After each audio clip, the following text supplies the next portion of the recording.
A very warm welcome to Bridgehaugh, home of Stirling County, who today welcome Watsonians Rugby in the FOSROC Super6.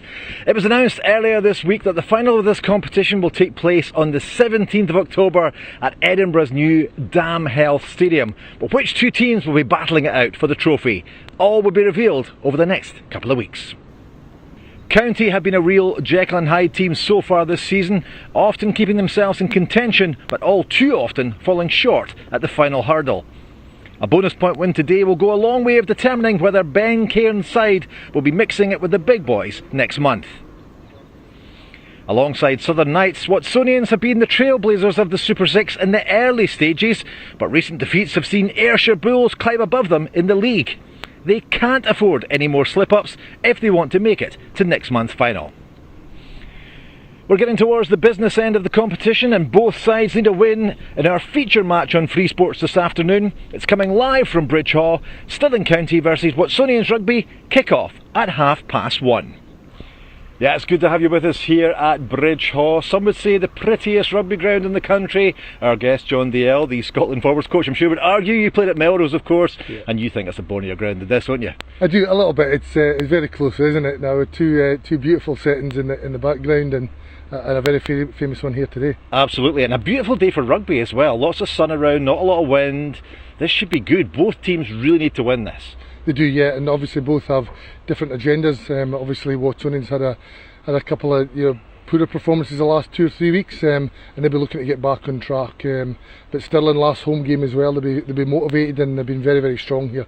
It's quite interesting with Stirling in particular because they've been in games right to the end and often kind of falling away, but also getting victories. They've been struggling a bit with the kicking game as well, so I mean it's going to be interesting. They've got to get that together, don't they? They do, and if you look at the results, I mean they had a draw to the league leaders at the moment, Southern Knights, in the first game, and then within the first couple of rounds they lost by a point, and 3 points have not been far away, and I think both sides of the ball bench trying to build a team here, and in a short format competition, momentum's everything, so they've been unlucky in a couple of results, but they've not been far away, and I think they'll be real determined today. Watsonians and Southern Knights at the start of the season were kind of the trailblazers and they were kind of setting the pace for everyone else, but Watsonians have fallen away in the last couple of weeks and they really have to turn it around, don't they? They do, and it's a short format in terms of the five teams to play against, and sometimes the fixtures, Watsons have had some tough games against their rivals, Heriots, having to go down to Melrose to the Southern Knights, and they put in an excellent performance. They've not been far away, and I think they'll still take a bit of confidence in the games that they've lost, and now today's huge. They get a good win today and they really put momentum with Ayr and Melrose or Southern Knights playing next week, then they could get themselves right back in track and right back into that top 2 place. You used to be the Scotland Sevens coach, you were also the Scotland Under-20s coach, and now sort of the forwards coach for the national team. So are you been impressed with the way that the players have been coming through this season? Because this is the first time we've really seen the Super 6 as it's supposed to be. We have, yeah, and obviously like any new competitions, the first season, it takes a little bit of time to come, and we can really see now, even with that break with COVID and everything else, it's really stops to a little bit to their preparation, that the players have adapted really well. I think that everybody can now see what we're trying to aim for, and that standards come in the physicality, and there's a real difference. And for young players, young academy players that are getting released to play for these clubs, this is going to be excellent for their development going forward. And also there's guys, some later developers in there that have been picked up and getting opportunities to play at both Glasgow and Edinburgh, so it's great, and we hope it just keeps continuing to improve. I knew you were going to mention physicality. Of course, you're the forwards coach, but I mean handling. It's been. I can't remember a really wet game. The balls have been thrown around, but it's not perfect by any stretch of the imagination. But guys are getting the chance to develop their skills. They are, yeah, and I think maybe some of the earlier rounds, the games were very close. Every one of them went down to the wire, and maybe a couple of just with a layoff that had some of the level of it's key times some errors. But I've seen that go out the game in the last few rounds, and the quality's gone right up, and. The Southern Knights v Watsonians game, I was at that game last week, and I thought the physicality again, but the pace that both teams were trying to play with, and the accuracy as well was definitely up there. It was very, very good to watch. So how are you feeling now that we're almost towards the end of this season here, and the quality that's coming through? Are you looking forward to some of these guys maybe getting a professional contract with Glasgow and Edinburgh, and then subsequently play for Scotland? Yeah, and of course that's happening, and I think you look at the academy tier 3 guys between Edinburgh and Glasgow, they've been split equally between these teams. They're getting invaluable game time, they're playing, and with the autumn test coming up, these guys are going to be, their foundations have been here in the club game, but they'll be promoted and will be playing in big games for Edinburgh and Glasgow, no doubt, in the next few weeks, and maybe a couple of these the guys above that, these kind of middle-aged lads that are in the middle, they'll be asked to play, and we've seen already guys being invited to train, and game time could be realistic as well. Absolutely. So who's going to win today then?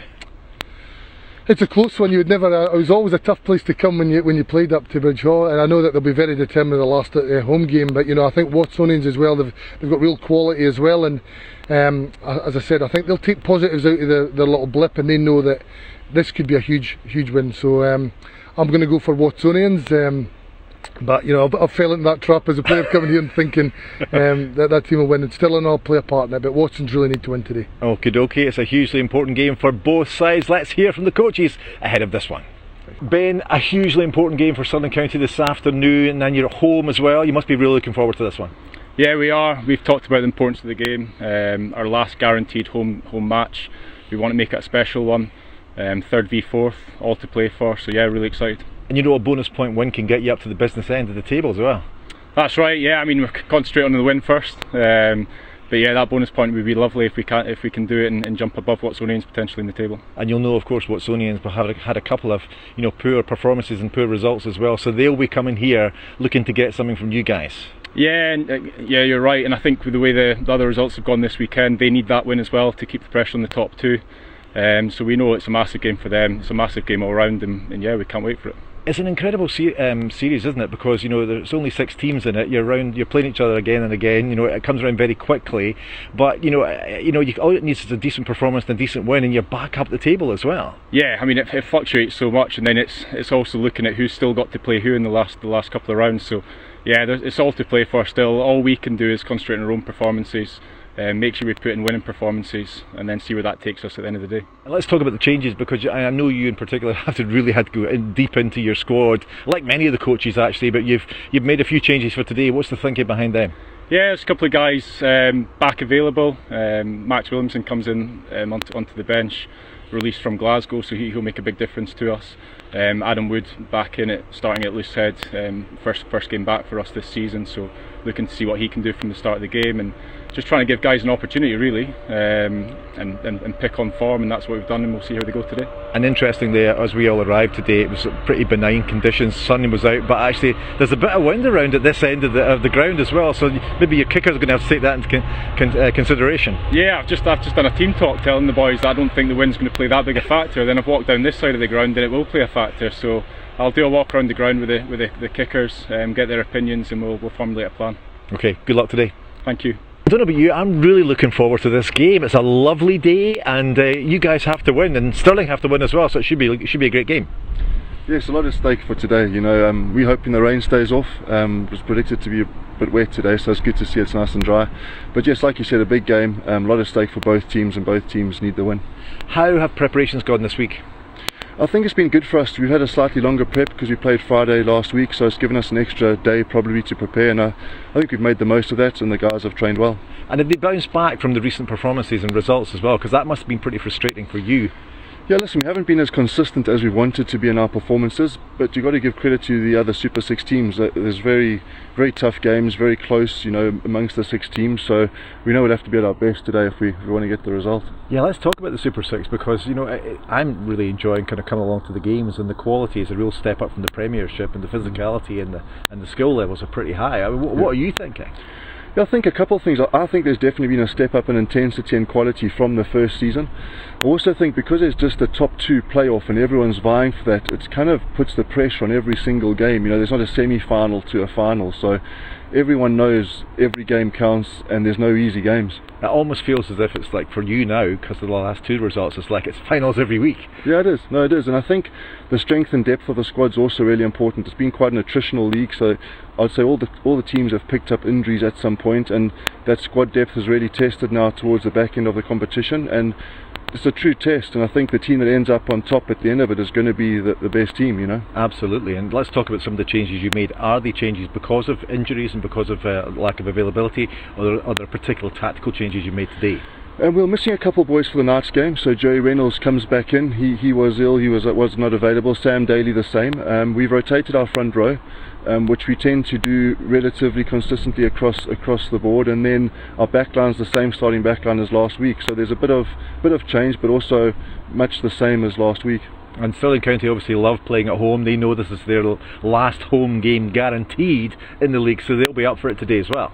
Yeah, I mean, if you look at the results, they've lost one game up here this season. I think it was a point to Heriot. So all the other teams they've played, they beat Ayr up here. So they're a good team. They're tough to play up here, and we know we'll have to be at our best if we want to stand a chance of getting the result. You know. We wish you all the best today. Thanks, cheers. Always good to hear the thoughts of coaches ahead of the match. This game, of course, is so important for both teams. We'll carry on with the build-up after this short break.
Welcome back. Stirling County wins for Southern Knights and Ayrshire Bulls means it's also important for Watsonians Rugby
Welcome back. Stirling County against Watsonians Rugby coming up at 1:30 this afternoon.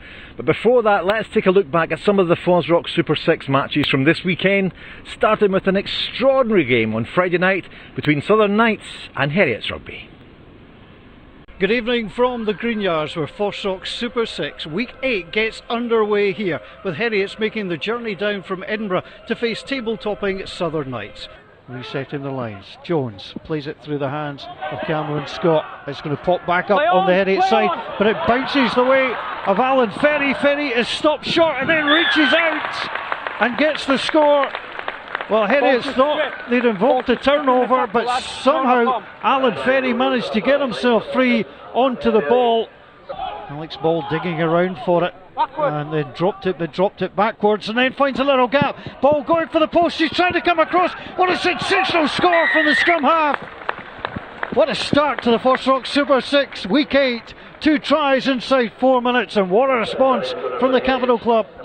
Fantastic from Alex Ball, and you quite often see this with these live wire nines. When it's sort of loose out the back there, it actually just opens up the opportunity for him, but it takes a good player to find that and actually sees it. He's skint the full back as well. There's Ronan Sidiak. Nice of both lock forwards to wear black head caps. That makes it nice and easy. That's a brilliant ball on the far side. Ross Jones. Jones is a man on the outside. Jones has got Cooper there. Cooper going for the corner. This is sensational rugby from Heriots and the Southern Knights, and what a score that is.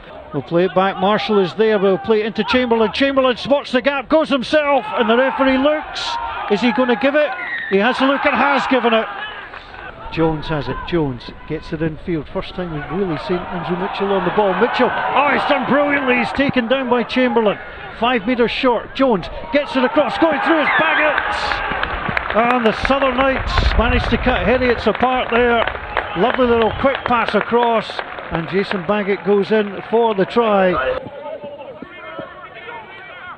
Gathered again on that far side. Baggett trying to find a little gap. It's a beautiful little offload by Mitchell, and here's the chance. The ball on the inside is tremendous, and here comes Owsley. Owsley looking to see if he can get past his man. He's going to go all the way in himself. What a start to his rugby career.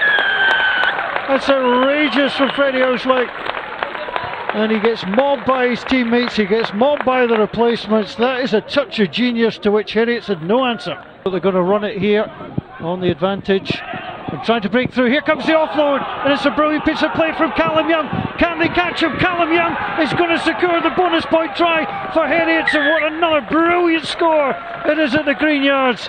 Heriots running ethos to the fore once more, and what a finish from Callum Young. Now here's a chance for Baggett. Baggett being held up by Marshall, gets the offload onto Fraser Rennick, and Fraser Rennick knocks it to Grant Shields, who goes over. It's a big throw for Fraser Rennick. Needs to nail this one. He does so. Ever reliable Dalton Redpath. They brought it down. They have it at the base. Heriots trying to hold off the maul, but the maul is moving. Well, this maul is terrific. Heriots have no answer to this. The Southern Knights have gathered on that far side. They've broken away. They're still going, and the Southern Knights get the penalty try. Well, it's habitual for them. The referee's gone between the posts. The Southern Knights celebrate. Cammy Fenton, there was no way through. It's been given as a turnover is good, and he's going to romp his way through to seal the victory, take away the losing bonus points from Heriots. Billywana scores the try, and 40-29 doesn't tell the tale of this game. Well, it came down to the wire, didn't it? As you say, the scoreline doesn't tell the tale, but what a game of rugby we've had on tonight. Fantastic game of rugby. Billy Wara, great steal. You know, I thought I'm right in line with that there, and I thought he's coming from the side. Absolutely perfection to finish. 42 points to 29, 10 tries, the highest scoring split between two teams so far in the competition. And it was a thing of beauty as a rugby match. If you wanted to be entertained, you came to. Ayrshire Bulls are the visitors to Meggetland this afternoon. The Alloway side sits second in the FOSROC Super 6 table, 8 points behind the leaders Southern Knights. While a win for the Bulls would close the gap at the top, a victory for Boroughmuir Bears would see them close the gap on neighbours Heriots. Bulls then with the throw. Well executed, line out the drive, looks solid. The ball is directing towards that try line. The referee just adjusting his position. The arm is raised, and a forwards drive. That's classic Ayrshire Bulls forwards domination. Back row forward restate. Pittman has it once more. Suddenly they're back towards halfway. That was a decent line there, taken over by Robbie McCallum. On towards Biaretto, and Biaretto finishes things off underneath the posts. He's been man of the match on 2 occasions so far this season. It was initially some brilliant work by Robbie McCallum. The ball eventually found its way to Kaleem Biaretto, and what a response from Boroughmuir. 10 points to 5. Floated in. Again, one well. Sweeney's been working very well in that line out. Tanner again joins in. The Bulls have not got quite the acceleration on the drive just at the moment. Just at the back is Blair McPherson trying to make some ground. Harry Ward just in position as well, tries to work his way around, makes himself available, but the forwards now suddenly have got a bit more momentum, some go forward here, and the referee raises the arm again, and the Ayrshire Bulls forwards once more rise as one. 5 metres from the line, one again by McPherson. There's the solid drive, players gathering and trying to accelerate. Remember, Fantini's now on a hat-trick of tries from very similar positions and situations to this. Here's another example of that Alloway forward momentum. Players coming in just behind. Once again the collapse over the line, and for the 3rd time this afternoon at Meggetland, the forwards, the power, the sheer power of the forwards. Once more it's worked well. Fantini now, deeper position, on towards Minogue. There's a fine line cut by the scrum half. Finn Callahan just on the field of play, underneath the post for try number 4, and the bonus point is in the bag, and Ayrshire Bulls will be closing in on the Southern Knights at the top of the table towards that 5 metre line. Once more the new fresh-faced halfbacks find the outside centre on that right hand side, spearmen across, and Ayrshire Bulls are in for another score. Boroughmuir will try one last time, one final fling from Boroughmuir Bears. On they've escaped now. Good work there from Duncan Munn. Munn still is going offload, looked a shade forward there as Andrews, he in turn is able to offload, and a fine try score with Michael Jones touching down over the try line. Pittman then for a final 2 points for the home side. Delivers then, referee then puts whistle to mouth and blows for full time. 27 points to 17, the final score. Wins for Southern Knights and Ayrshire Bulls means it's also important for Watsonians Rugby to get a win here at Bridgehaw this afternoon, but Stirling County know a bonus point win for them could get them up to the business end of the league. It's all coming up after this short break.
Welcome back. That's Stirling Castle looking down over Bridge Hall for this afternoon's match. Stirling County against Watsonians Rugby. Time now to get you over to our commentary team, John DL and Jamie Lyle. Cheers, Nicky. Enjoy. Thanks very much, Doogie. The finish line is in sight, and for Stirling County and Watsonians, the message is simple. Slip-ups cannot be afforded if they're to vie for the famous trophy in just 3 weeks' time. These two have been involved in some nerve-shredding encounters this season, but now is the time for them to find consistency and string a precious run of positive results together. A final look then at today's lineups, and both Ben Cairns and Fergus Pringle opting for minor tweaks to their starting 15s rather than reaching for the scalpel and undertaking major surgery. For County, 2 new faces from the side that conquered Boroughmuir in a heart-stopper here last weekend. Scotland under-20 fly-half Ewan Cunningham makes his first start of the season. Adam Wood is back from injury that deprived him of any previous action this term. The Watsonians backline is unchanged after being conquered by the Knights in round 7. 3 alterations up front though, with hulking Edinburgh prop Sam Grahamslaw, hooker Ross Graham and number 8 Sam Daly all coming into the pack. Daly has 2 player of the match performances to his name this season. Harrison Courtney, Cal Davis and Harry Fisher drop to the bench. And look out for match winner Angus Fraser, who scored that all-important late try from a driving maul for Stirling County last weekend as the Boroughmuir Bears were sunk. A late change on that bench as well to your published team lineup. Scotland under-20 international Max Williamson coming in the 19 jersey. Here come the visitors, and there is Sam Daly in the shadow of the Wallace Monument. This is what's gone before us this weekend. The Southern Knights and Ayrshire Bulls keeping pace at the top of the FOSROC Super 6. Bonus point wins for each of them. And of course, they play each other next Friday. And this is how things stand heading into the final round 8 clash of the weekend. Knights and Bulls have thrown down the gauntlet to Watsonians and Stirling County today. 30 and 27 points respectively. And that is the challenge that awaits this county team. And a hearty crowd inside Bridge Hall. They've not had their heartache to seek this season, Stirling County. So many narrow defeats, but this, their last home game of the regular campaign. And they will be desperate Just let me know to when I'm send good the to go Bridge Hall with the faithful belly and all home, that, Willie. buoyed by victory. Probably. And Bern Cairns' side not out of the title fight yet. Good to go, okay. Watsons, captain, ready. Stirling, captain, ready. Ireland-born Ian Kenny is this afternoon's referee, and he gets us underway with championship hopes flickering for Stirling County and Watsonians, who can ignite their charge for the final, who can breathe sustenance into their quest to win the FOSROC Super 6 for the first time. Use! Don't pull him in, please, don't pull! Frostwick having to dig the ball out. Stop, first breakdown of the please, afternoon. Stop. Dispatches one into the Stirling sky. Good powerful take, it was Dean Taylor Menzies. Big New Zealand number 8 looking back there. Cunningham introduces Lewis Skinner, all 139 kilos of him, one of the heaviest players in the FOSROC Super 6. And what can Stirling conjure? Lovely hands from Grant Hughes to release Roach, the Irish winger. Brilliant swerve from Roach and the inside ball, and Stirling are in.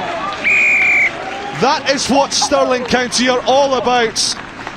And inside the opening minute of the game, they have carved Watsonians asunder, and it's a try for Caleb Korteweg, the scrum half.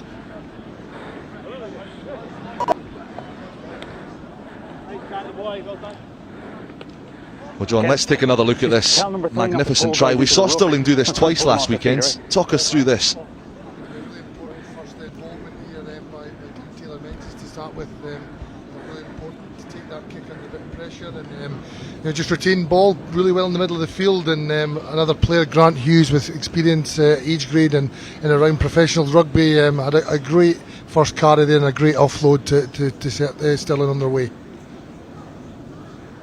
Ewan Cunningham, 19-year-old fly half.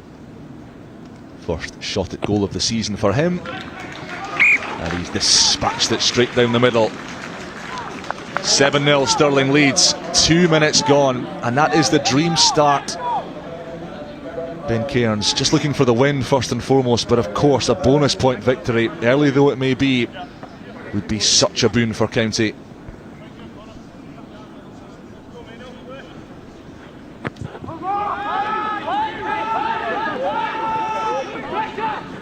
Always inside, Doug. Robertson, first touch for the experienced County fullback, and he hits his opposite man, Jamie Forbes. Stop for it. Upward bounce for Robertson, and that's a good relieving kick. Touch just inside the Watsonians half. It's been an impressive start by County, John. It has, yeah, and I think Watsonians have been no panics at the moment. A little bit of cat and mouse with the kicking game. I think Watson's trying to play territory to start with, respecting Stirling being at home, but first chance here from a set piece to really get their game going. Ross Graham starting in place of Cal Davis this weekend, and he hits a big Louis ball in the midfield of that line out. Tackle! Release two! Carry. Sam Daly it was lurking. Morrison. Leaping round was Harvey Elms, the Scotland Sevens international. Plenty of pace in this Watsonians backline. As Ball, Germany under-18 international, gets another touch and draws the infringement. Number 1, no release. A good patient start there by Watsonians there. Good line-out delivery and a good carry in the midfield there, and just to be able to get through phases and put Stirling under pressure, and they're going to get a chance here to go for the corner and get the first real opportunity. This is wonderful handling from Grant Hughes, but the step from Tom Roach here is so important, John. Lovely, still had lots to do, didn't he? Took that a little bit off balance, good footwork, and two outstanding offloads there, and a try at the post. Here you go. Thank you, sir. Just need that big release once he gets to the ground. There's Adam Woods, back in the team for his first Super 6 appearance of the season. Injury keeping him out up until this round 8 encounter. And like many in county ranks, he will be desperate to make his mark Stay 9, on home turf. As ball takes, spinning away they come, but 9, offside. Offsides. Number Ian 9, Kenny on the offside. spot. You can't advance until the line-out's over. Just breaching the 10 metres rule there, John, I think. They did, yeah. One of the new law changes that came in last year there, where it was an intricate little play there from Watsonians from a breakout from the maul, but the referee and the touch judge completely right there. Unless that maul advances beyond the line, then the 9 who's 10 metres behind can't advance. So unfortunate there, because a good little play that was going to send them into the 22. As a forwards coach, has that changed some of the plays that you might have had up your sleeve this season, some of these law variations? It has massively, and I think looking back to probably the worst half in rugby around line outside against Ireland last year was just after that, where we tried to include the 9 into the line out, and it didn't work for us there. So a lot of teams playing with that. You see a lot of backs starting in or 9 starting in the line outs now as well, but the importance of getting your maul going forward as well. Clean line out from Stirling County, their first of the afternoon. Barrowing charge, George Arnott. Here they come round the corner with James Pow, the former Kirkcaldy lock. Skinner, huge horse of a man to bring down, but bring him down Watsonians do. It's Rainer Kennedy, the captain, scored 4 tries this season, the bulk of them from the back of driving mauls. Arriving up, Lasher! Keeping it tight, using their muscle-bound forwards to punch a few holes in the fringe defence of Watsonians. And they've got a free shot here. Ross Graham not rolling away. Adam Wood smashed in the tackle.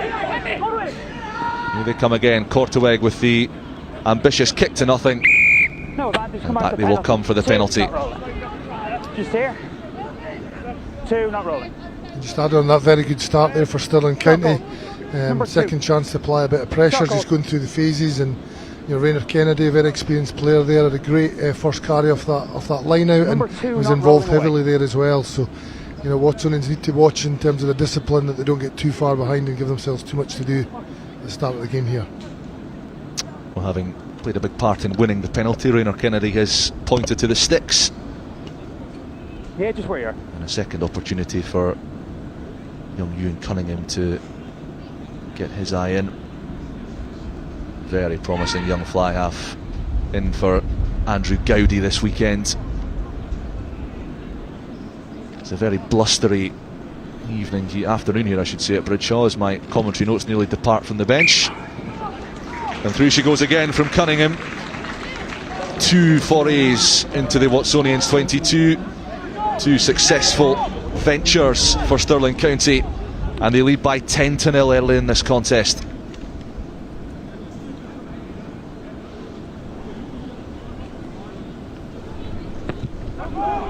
That's content. You can see the way that's holding up in the breeze, the restart, and it's just gone through the hands of Josh King as he tried to gather. Broken field, counter-attacking chance for Scott King and Watsonians. Here's Louis Ball. Frostwick to Morrison, the age grade international. A swivel of the hips from Ross Graham, who wasn't held in the tackle. Such a mobile specimen at hooker. Morrison, clever dummy, good pump of the ball. James Powell has to shackle him. Williams runs the dummy angle. Forbes, a huge hit on Harvey Elms. That's a brilliant shot by Dean Taylor-Menzies. Massive New Zealand number 8, and Stirling have the penalty a phase later. Lewis Skinner. And I think you need a fleet of JCB diggers to shift him from over the ball. Yeah, it's been interesting early doors. You know, I think Watsonians overcommitting to a lot of breakdowns, probably through the respect that Stirling possess that threat in their defence. So, you know, a really good turnover there to get through bodies and get on the ball, and you know, they were able to relieve pressure and go back down into that Watsonians half. There is an absolute perler of a kick from Craig Robertson. Left-footed, angling it right into the corner. And a wry smile from the county stalwart. And this, John, is a mouth-watering opportunity for Stirling to launch an attack from a maul. It will be, and it's been a real feature of this Super 6 series, the line-out maul, and we've seen a 40-metre effort in the Southern Knights game on Friday night, and I think 3 from Ayr yesterday, so we'll see if the weekend can deliver any more here, the first opportunity for Stirling. Golden chance for County to use their set piece and use that black, red and white clad pack to squeeze and smuggle the ball over the whitewash. It's making pretty good progress here as it peels round, and Watsonians halt it illegally. Burrowing charge up the touchline.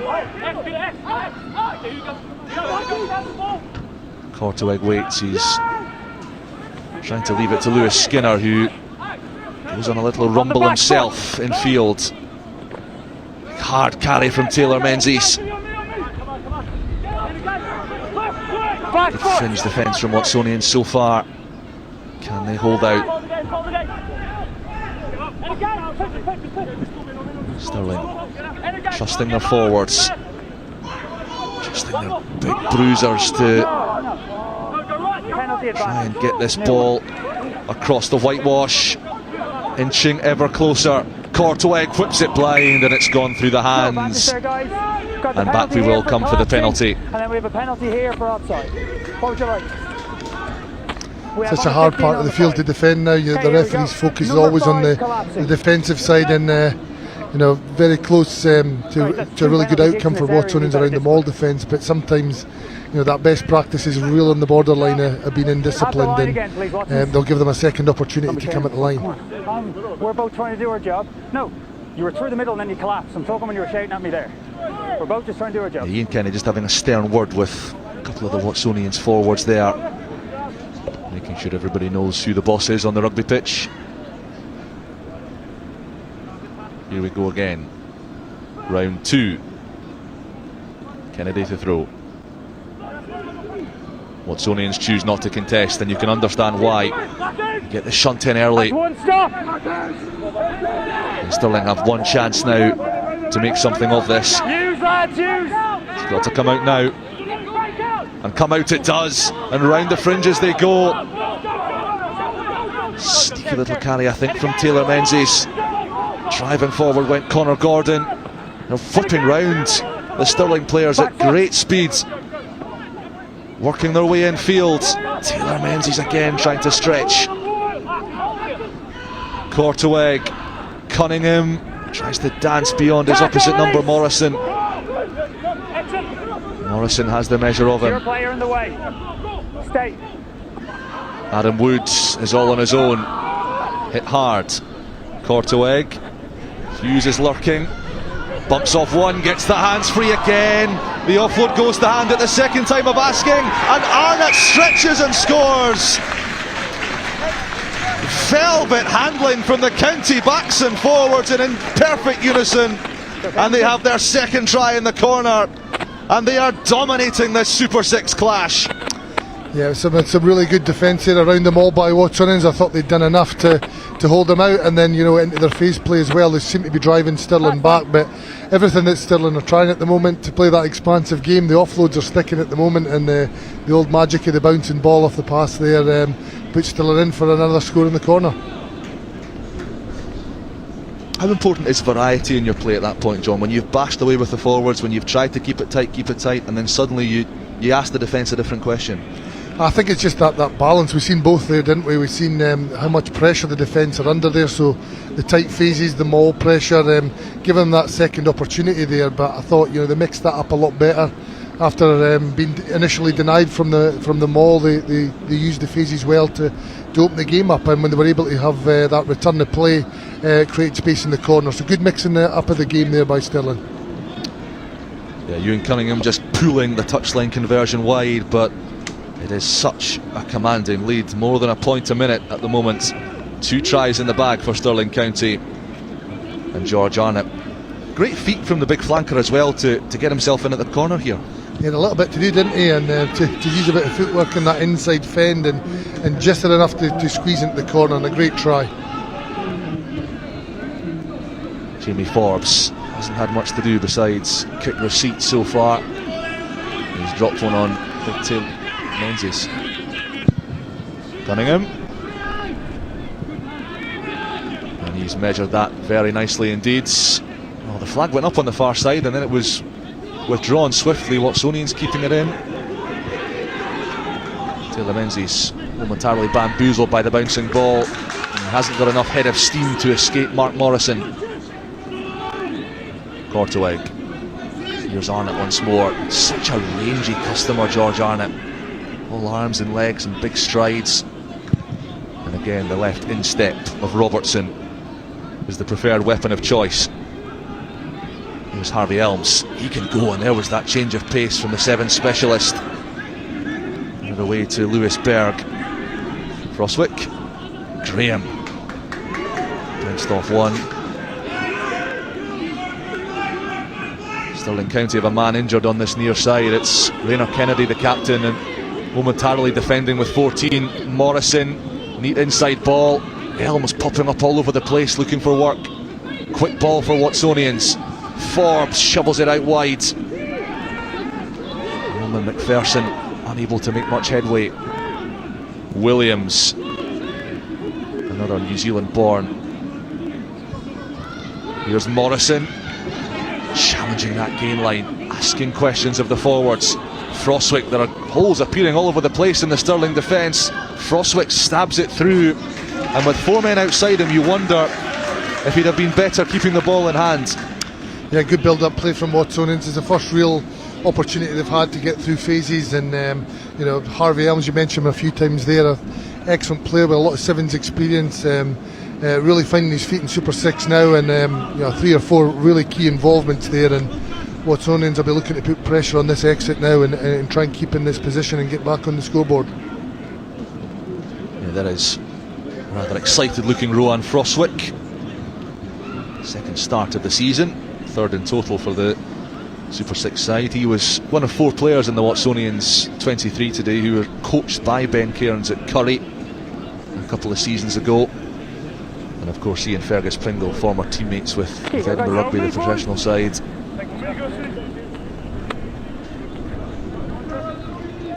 They're on their marks to step up a bit. A chance for Watsonians to really squeeze this county line out. Pressure on Captain Kennedy's throw. It's a good one. James Pow gets there, can't get the ball down to the security of the big beefy men around him.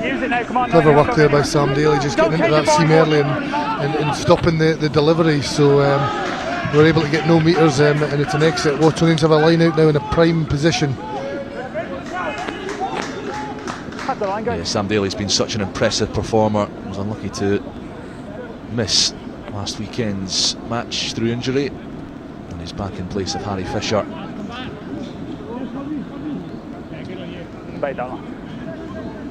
There we go. It's an afternoon for everyone at the FOSROC Super 6. Pretty feisty encounter thus far. First chance for Watsonians to mount a raid on the county line. And the ball is the target. No. It's a very well constructed maul. It's long. It's hard for Stirling to sack, but it's not going anywhere. So Graham, acceleration from the hooker, rampaging into midfield. Frostwick, this is Williams to Morrison. King, stepping well, Scott King. Frostwick. Again, a big tackle coming in on Carl Main. Still Watsonians have it. Berg drops the shoulder into Cunningham. Physical mismatch there, but the young 10 does well. That was Sam Grahamslaw, 6'4", 120 kilos. Morrison, Forbes in the line. Chance if they shift it. King trying to pierce between the tackles. Stirling repelling the Watsonians' advances thus far. But the phases are mounting, and the pressure valve is being cracked up as Main thunders into contact. Ball might have been out. Morrison to Berg to Elms. How's his footwork this time? Fabulous tackle by Roach. Frostwick puts it into Kwagga van Niekerk. We have a couple of the South African contingent, and he's milked a penalty. Forbes changes the point of attack, stabs a teaser through. Courtaway can't get there, and Harvey Elms can. Yeah, very clever kick there. There was a run option probably available as well, but they were lucky to get the little bounce there, and under pressure there, a bubble, and Harvey Elms just pounced. And a few of these boys were watching Joshua versus Usyk last night. Sam Daly and Rainer Kennedy in the thick of things. Anyway, so Jamie and Rainer, come here please. Just handbags at dawn. Let's have another look at this try, John. The kick from Forbes, and Caleb Courtaway just can't deal with it here. Yeah, we've mentioned Harvey a few times. His point of difference is really around his fitness and the energy he brings. We've seen him getting off his wing and been very busy, and had a lot to do there to get there. But if you can get to these areas and apply that type of pressure, then mistakes happen, and he was there and he bounced first. Yeah, predatory stuff from Harvey Elms. Budding artist to gather as well. The uncertainty facing many players, especially Sevens players during lockdown. Picked up the easel and started selling some of his paintings online, I believe. Yeah, that's interesting. I was lucky to coach Harvey for a couple of years at the Sevens. A great kid. He worked extremely hard to become a really good Sevens player, and as I say, his fitness and his work rate, the ability to work off the ball, it means he's very, very astute at that level of the game. But he's transitioned well back into 15s rugby, and it's great to see him playing so well. Morrison looking to tame the Stirling Gale. Low trajectory, and I tell you what, it's very effective. The chuckle from Mark Morrison suggests it may not have been intentional, but he's done well to drill that one into the wind and make 5.7 as we see Courtaway just outfoxed by the bouncing ball. The rugby ball, a cruel mistress at the best of times. Watsonians back in this contest.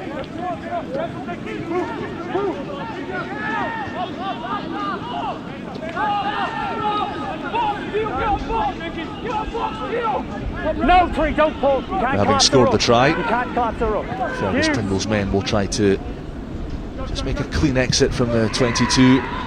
It's a windy old day. It's a tough one for the kickers, and two Stirling players collide in the air and spill it forwards.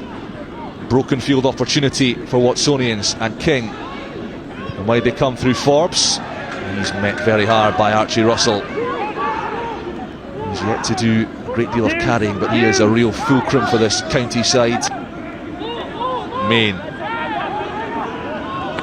Carry from the East Lothian, former Loughborough Uni representative. Vantage over. Morrison in the pocket.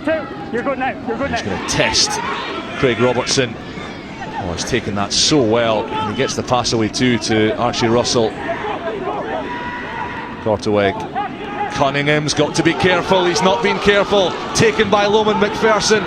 Suggestion of a high seatbelt tackle on the Watsonians winger. But if they move it, there's a real chance. Louis Ball drops the shoulder and goes it alone. Now they have the penalty up their sleeves. There are numbers on this right hand side as Main gets the big fend going and just knocked forward by Scott Berg. Lewis Berg, I should say. Number 1, not rolling. And back will come for the penalty. That was a good opportunity for Watsonians. Number 1, not rolling. To punish the error by Cunningham. It was, yeah, the wind's really picking up there and come from that exit kick. Yeah, it did look a little bit high, didn't it? Like with anything nowadays going over that shoulder is always going to run the risk. So.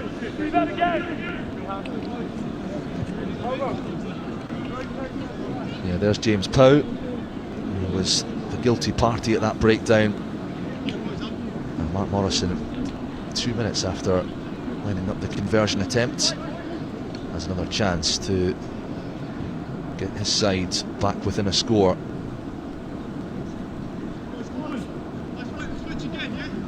Lovely vista of Stirling Castle.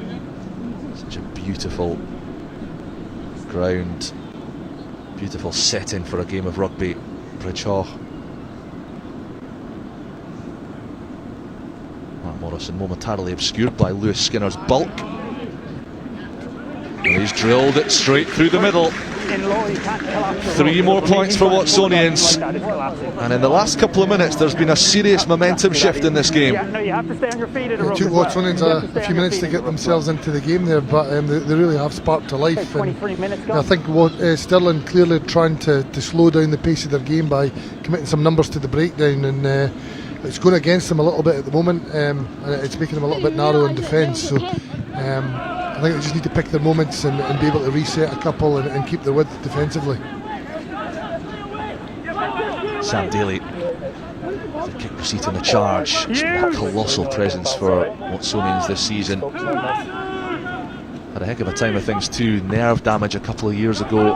Did a lot of extensive rehab to get himself back. And there's a big hit coming in from Carol Main on the helpless Robertson. Korteweg gets it away to Pow. Cunningham. Dink, not quite enough on it for Hughes, but he does gather at the second attempt. Grant Hughes, he's an absolute tiger of a man, and Arnott bursting through a gap again. George Arnott, the try scorer, still going. Look at this! That is utterly colossal! Unstoppable, malevolent ball carrying from George Arnott, and he helps himself to a wonderful second try. Who can stop him? Unbelievable score there again. Hughes, his second key involvement in the match. Your footwork to stick that ball out the back door there and give Arnott the opportunity to go 1v1, but he still had a lot to do. Footwork, that fend again effective, and there's another try straight under the post, and very pleasing. 2 excellent tries from Stirling and out of their 3. So much fight in that contact from Grant Hughes, isn't there? But then Arnott has to beat about 4 players.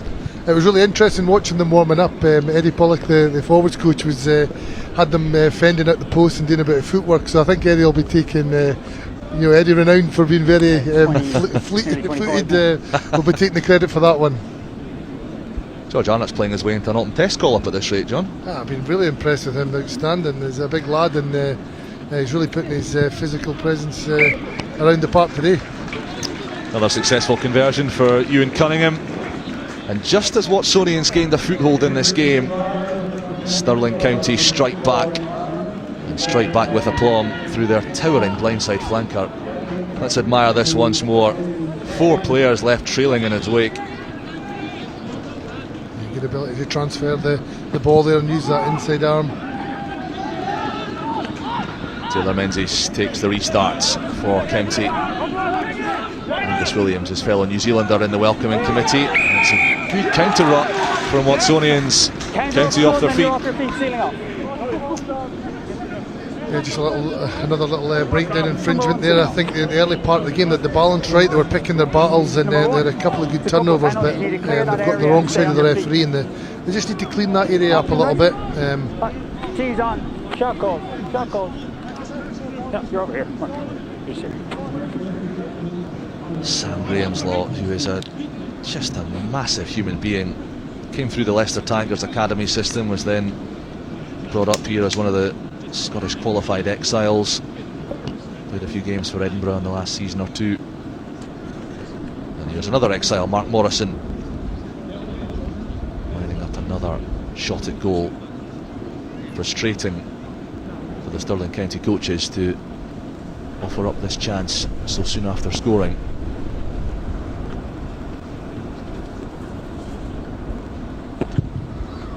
It's the low driven kick from Morrison, and he's handled it through very nicely indeed, kicking into the teeth of the gale but completely unflustered. Great strike. Yeah, that kick looks a lot easier than it actually was with the wind, so an important 3 points there, and it keeps them in touching distance.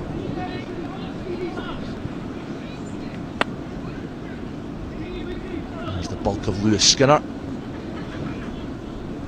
He's been busy in the opening 27 minutes or so.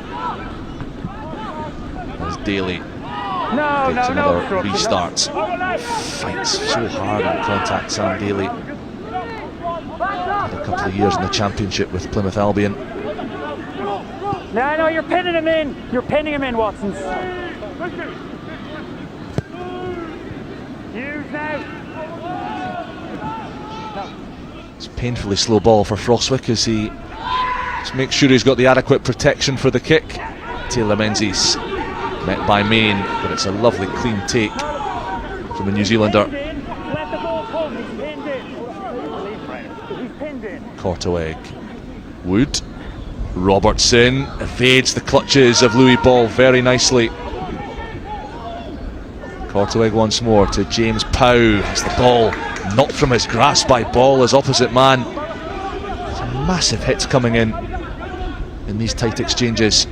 Cunningham, the kick is on this time, and Russell's bearing down on it, holds it, brilliant ball from Hughes. Roach has Russell on his shoulder, he will not need him. Stirling County are scintillating at Bridgehaw. The bonus point in the bag with 28 minutes gone, and it's another perler. Yeah, they're keeping their best rugby to the last home game of the season. Another, again, Hughes involved heavily there again. A great little kick over. He had a lot to do to regather that, and timing for the pass outstanding again. 3 assists. Yeah, this little chip kick is working really well for Stirling County, John. It's obviously something they've identified in the week. There is, yeah, and there's a lot of space, isn't there? It's not always in the front line or to go round teams. Been very clever at identifying space and the ability to get through or go over, as we've seen there, and find grass. Well, we said the bonus point could be crucial. Stirling County have it in the bag.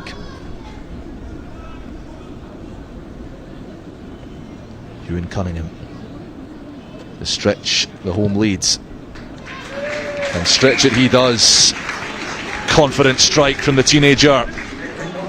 And Stirling County go 14 points clear.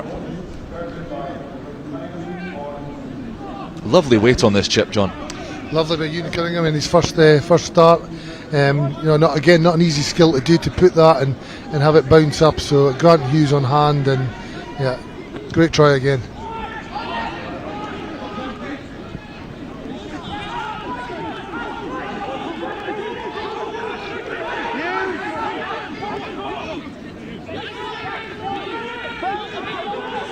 Now, having offered up a few opportunities just after scoring, Stirling County and Ben Cairns will be really keen to make a tidy and swift exit from this position.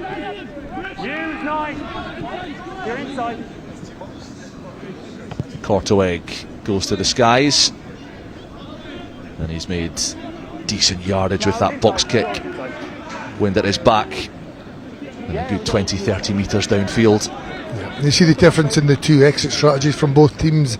Watsonians minimal phases in their own half, looking to build that kick so Rowan Frostwick can transfer pressure, and their kick chase and transition being good.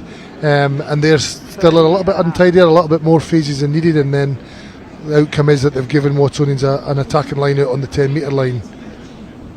Yeah, Lewis Skinner, the big tight head prop for Stirling County, is just down receiving some medical attention at the moment. Mark Morrison has been a really impressive figure for Watsonians this season, but Tom Roach has been outstanding for County today. Fantastic tackle at Harvey Elms at one end and setting up a try, scoring another at the opposite end. How impressed have you been with Tom Roach today, John? Yeah, he's been great. I think we've seen wingers on both sides able to come off their wings and go looking for work, and you know, it's great advert, and it adds to that energy in your attack and defence. Yeah, County being forced into a change. Josh King, I should say, being replaced. I think young Max Williamson, who was a late addition to the bench late last night with another player pulling out injured, but he's a player you know well, John. You've had him in training with the Scotland team. Yeah, he's got huge potential, hasn't he? We've got we're really blessed with the depth around lock, and he was invited in during the Six Nations and the summer to train. Obviously had a huge summer with the Scotland under-20s as well, so real one to watch for the future. Yeah, 19 years old, 6'7", member of the FOSROC Academy, aligned to Glasgow this season. And his first job is to anchor the scrummage for Stirling. Here's Russell. Oh, it was a clever move and the ball just didn't go to hand, but you could see Ben Cairns' backline just manipulating the space and opening up the angle on the inside, and the ball from Russell just spilled forwards. Inches away from being another clear line break for Stirling there. I think that ball had gone to hand, and again a lot of that will come off the training field. They're clearly both teams look to be very well planned around their exits, as we spoke around, and you know, Stirling not scared to play from deep. Bind. Set. As it is a fine attacking platform for Watsonians. They would dearly love to strike back with a second try of their own before the break. Daly feeds Frostwick. Berg was running hard, instead it's Morrison. Now Scott King hit high in the tackle, and in fact the penalty goes Stirling's way. Looked like a high shot by Connor Gordon, but instead the jackal turnover is given to Stirling. Yeah, back row working in tandem there, an excellent tackle to get him on the floor nice and early, and Dean Taylor-Menzies doesn't need a second invitation, straight over ball, great technique, and locks out the ball, and you know, Stirling get a chance to relieve pressure once again. Yeah, three Watsonians clearers trying to shift Dean Taylor-Menzies, none of them able to do so. It was a clear decision for them there as well. You know, I think Dean had all rights to the ball there. Maybe on occasions Stirling have tried to maybe chase lost causes, but that's the balance that they need to look out such a potent attack in Watsonians. George Arnott's having a whale of a game with a clean take. Taylor-Menzies crashing into midfield. Skinner, soft hands from the prop. Hughes again trying to release Robertson, and it is tantalisingly close to working out for County once more. Yeah, I've mentioned him a few times, but I've been really impressed with Grant Hughes, probably first error of the day, but everything that's going well for Stirling's coming through that channel there, and taking a lot of pressure off the young 10 as well by probably coordinating that back line there.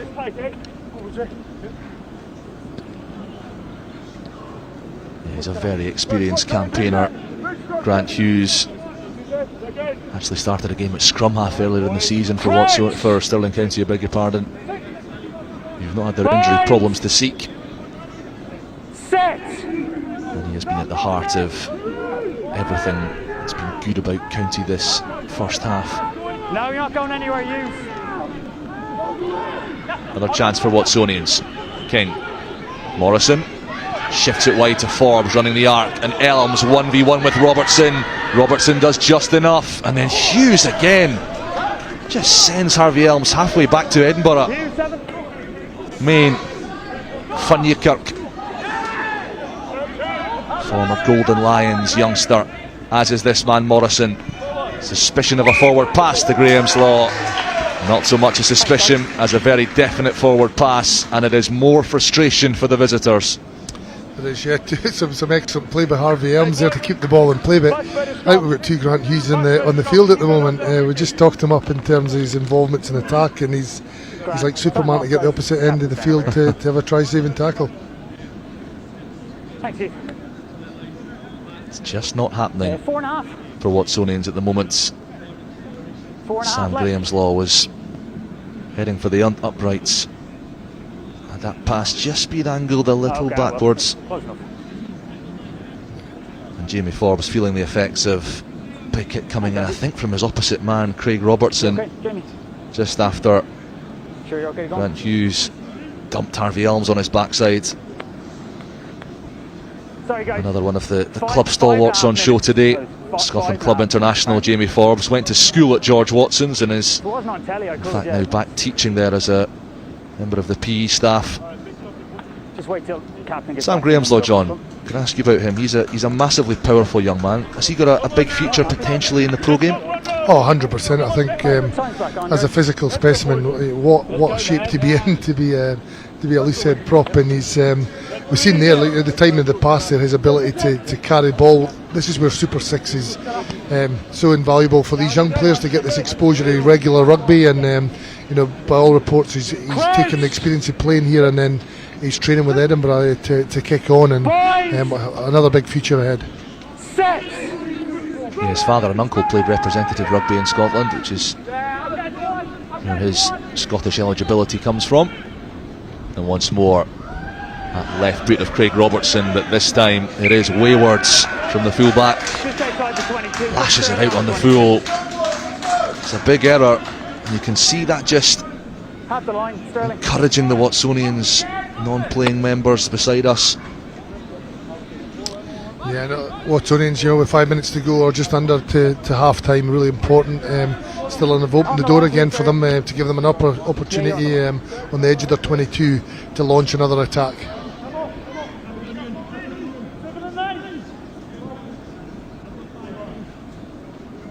Once more Watsonians are knocking at the Stirling door. Van Niekerk takes, and Ross Graham collects and begins to steer his pack forwards,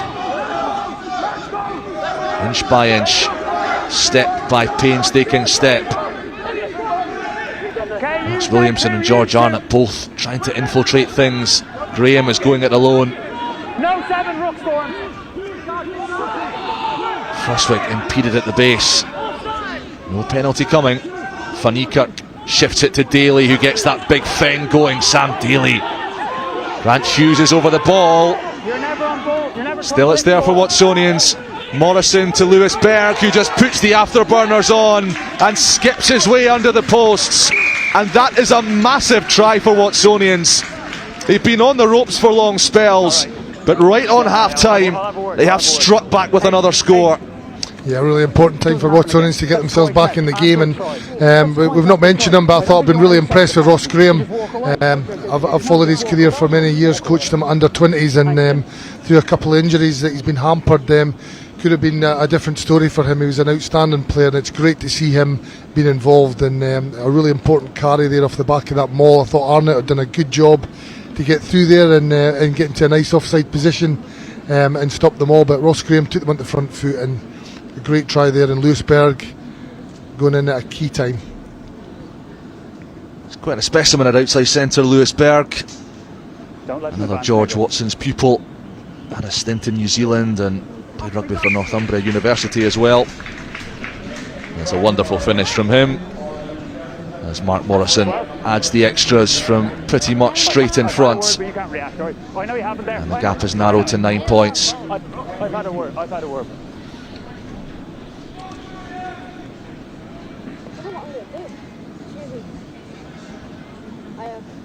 Yo, mate, I can hear you. I've got someone speaking in my ear. Talk us through the footwork here from Lewis Berg, John. Is it just pace and power?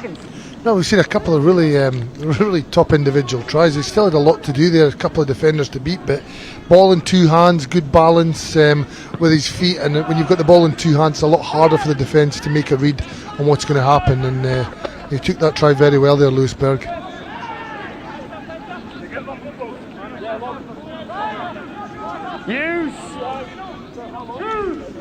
Hughes, you got another minute.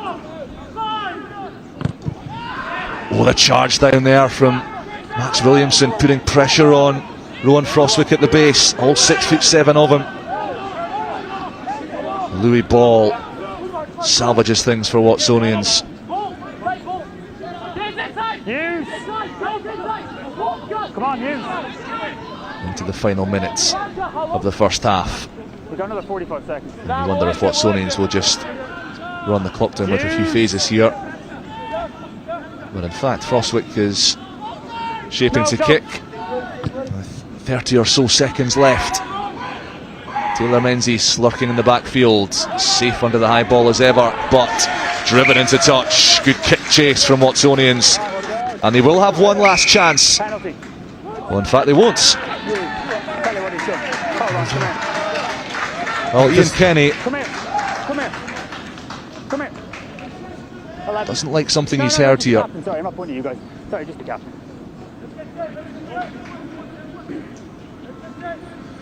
Let's have a listen to the referee here. A couple of things, number 8 there. That's it. We have a tackle, we have a good tackle into touch. Let's play rugby. You don't need to rub him on the top of the head just to rub it into him. Just not acceptable. Restart with a penalty in 15. What do you make of that refereeing, John? He's not having the, Here's the mark. I guess, the rubbing of the head of Dean Taylor Menzies, the winding up, the unsportsmanlike conduct. Yeah, it must be so frustrating for Watsonians coaches. It will be. I think we've talked about their exits seem to be well structured. Max Williamson put a lot of pressure on that kick there, got the charge down, but they went back to basics. They built that really well, and it was an excellent kick in the kick chase, and they were able to take the Stirling player into touch there and get a line out. So that indiscipline's cost them, and this is a big few seconds before half time to hold out. Well, this could be huge for the momentum and the outcome of this Super 6 match. It's a good line out from Stirling County. They have scored so many tries from driving mauls in the earlier rounds of this competition. They've got the penalty up their sleeve should they need it. Guess who? Grant Hughes lurking. Powerful carry from the centre. Korteweg scoops it out to Max Williamson. Stirling sniffing out that 5th try. Archie Russell, clever line from him. Taylor Menzies goes it alone. Another penalty to the home side. I think Carl Main there maybe giving away a penalty going off his feet. He was hunting. I thought that he was maybe harshly done by on the Hughes carry. He looked to be on ball and certainly had a little bit of the pulling movement that they looked for, but definitely a penalty the second attempt. Into the corner we go. The last play of the first half. And what an opportunity for Stirling County to end it with another try.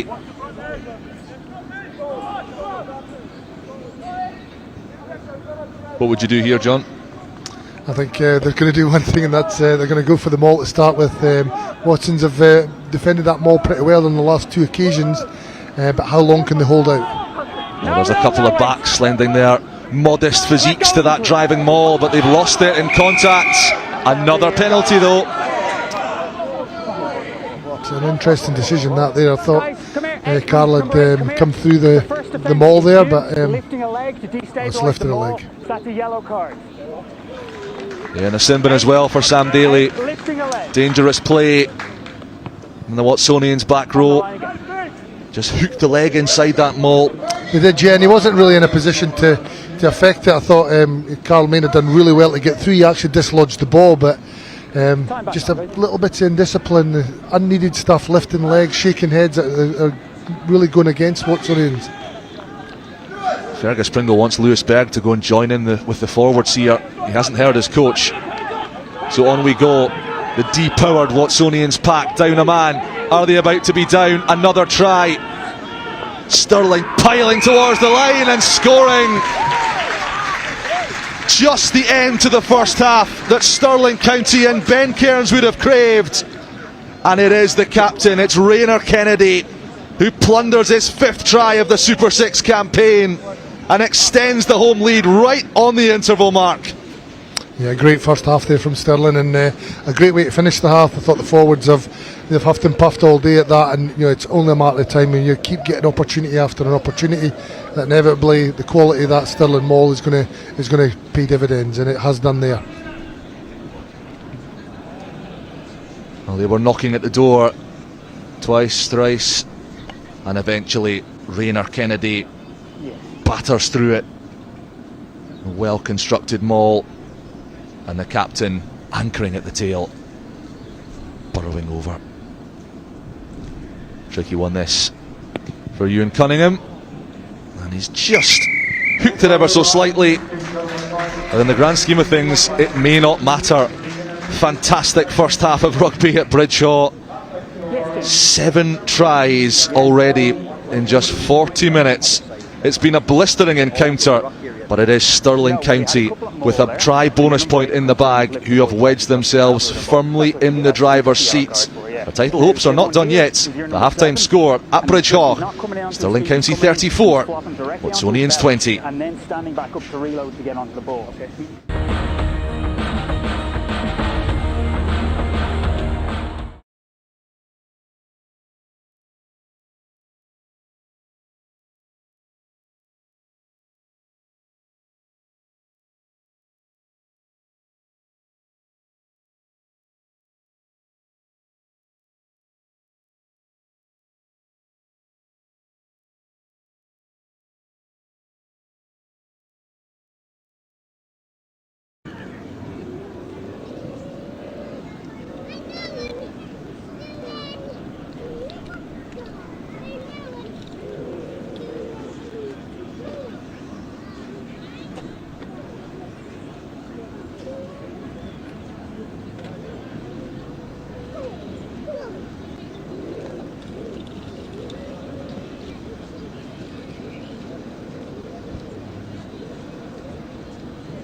I know we tested them earlier, they were fine, but they were honestly during that half I had none at all.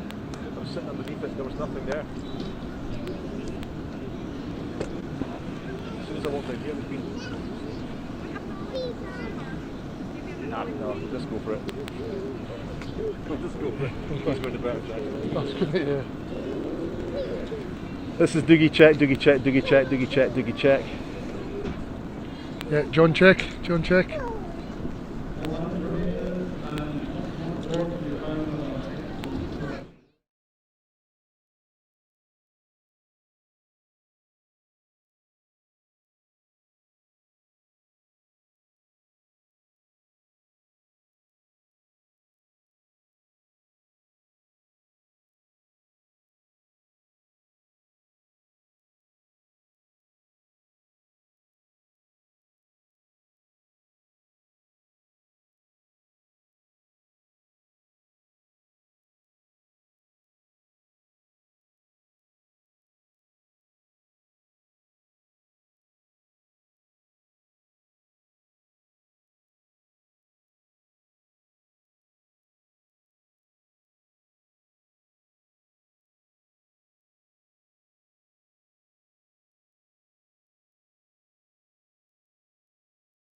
Well, there is the half-time score. 54 points scored in the half-time in the first half there. Stirling County 34, Watsonians Rugby 20.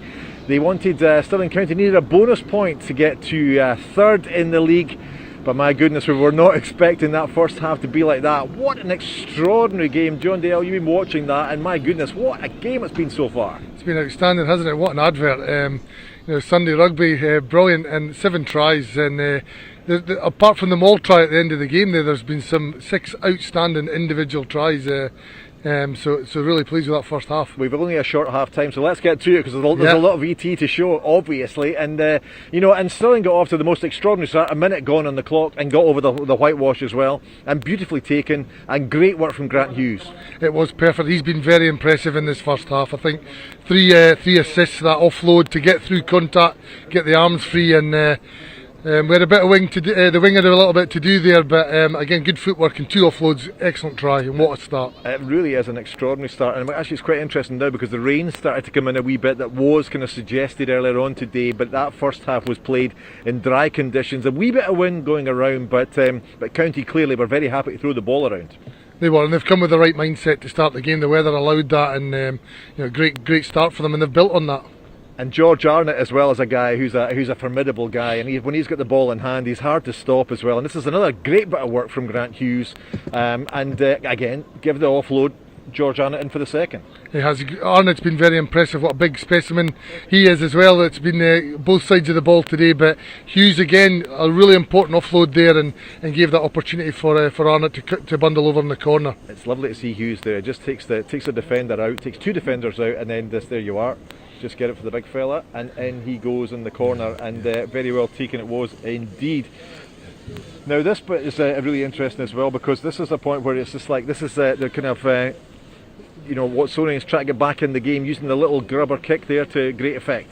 There was, and they play with a very wide game that's going to stress defences, and there was an opportunity from where we were seeing maybe just to put that through the hands, but an excellent kick. And we spoke during the comms there that Harvey Elms had a lot to do there, a lot of pressure put on, and he was there to pounce. Absolutely, and as the rain's coming down here, it's actually absolutely changing. We mentioned George Arnott, he's a guy who's a formidable fella, but look at this one here. All defence coaches from Watsonians look away here, because you got to get this fella down when he's got the ball in hand. It's brilliant, but if we just looked up before it, Grant Hughes had no right to get that ball away. He's getting a double tackle there, and he sticks it out the back door, and a great offload, and Arnott at full pace. Footwork, and what's been really effective for youngsters watching that ability to transfer the ball, get that fend out, create space, and that is an excellent individual finish there. And Grant Hughes had actually pounced on a loose ball as well to pick it up and then get through the 2 tackles too. It's just it's lovely to see. Again, the wee kicking kind of over the top. They noticed that the Watsonians defence was quite flat at points, so a wee kick over the top is working well for County. There was, we spoke about there's lots of different places to find space in a rugby field. It's not always going through or around, and that was a great kick to just find that bit of grass over the defensive line. But Hughes again made a really good chase and regathered the ball to have another key pass. I mean, this is looking like it's all County in the first half, but Watsonians were keeping it ticking over with quite a few penalties. Mark Morrison's been pretty good with the boot, and they just got a try just before half-time. Lewis Berg going across as well to keep it sort of a pretty decent competition. Yeah, and it's that balance. Watsonians are a very good attacking team, and they'll have plenty to say in this second half. It's only 14 points. We talked about this as well, just that ability to have a bit of pressure from the maul and then getting to phases. And Lewis Berg, again, ball in 2 hands there, using his footwork and then under the posts. And you kind of wonder a wee bit about the Stirling defence at this point, because they were so far ahead in the game there, but they got in there, and it was a nice, well taken try for Watsonians just before half time. However, there's another sting in the tail from a Watsonians point of view, that Raynor Kennedy, the Stirling captain, got over just before in the maul try, sort of rolling maul there, it was well taken. After all the pressure they've had, they deserve it, haven't they? They have deserved it, but I think, look at Watsonians have been pretty clean on their exits, and they had, just after they scored to get themselves back in the game, they exited really well, and they gave away a really soft penalty. I think shaking, a bit of sportsman's conduct, and they end up now going into the half in a better position than they would have been defend their goal line again. And that Stirling maul, if you give it 5 or 6 opportunities to come at your line, it's going to get over eventually. So. Absolutely, and it's really well taken as well. You know, the conditions are changing, but in a situation like this, you need a bonus point you need for the win, and Stirling they've got it, but they've not won the game yet. Still 14 points in the game.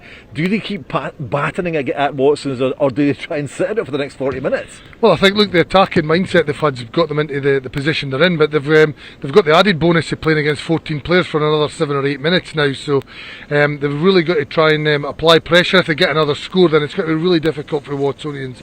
But arguably, mentality-wise, if Watsonians can manage this 8 minutes without a player and get themselves back in the game, then that mindset can shift, and they may finish the stronger. Who knows? Absolutely, we've seen Stirling County in some games in the past looking good, and then they start falling away towards the end as well. So we have seen that happening, but they'll be wanting to make sure. And of course, Watsonians have to get a win here today if they want to really be keeping themselves in the business end of the season. 100%, and I think the benches are going to be really important now. Both coaches will make the substitutions, get fresh legs on, and as you say, it's been a solid 40 minutes for Stirling, and the 14-point lead at half time is not going to, unless they come out again with that same mindset for the next 10 to 20 minutes and really take this game away. It was an extraordinary, incredible first half. The second half is going to be fantastic as well. Go nowhere. It's coming up after this break.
The wet weather quarterback on.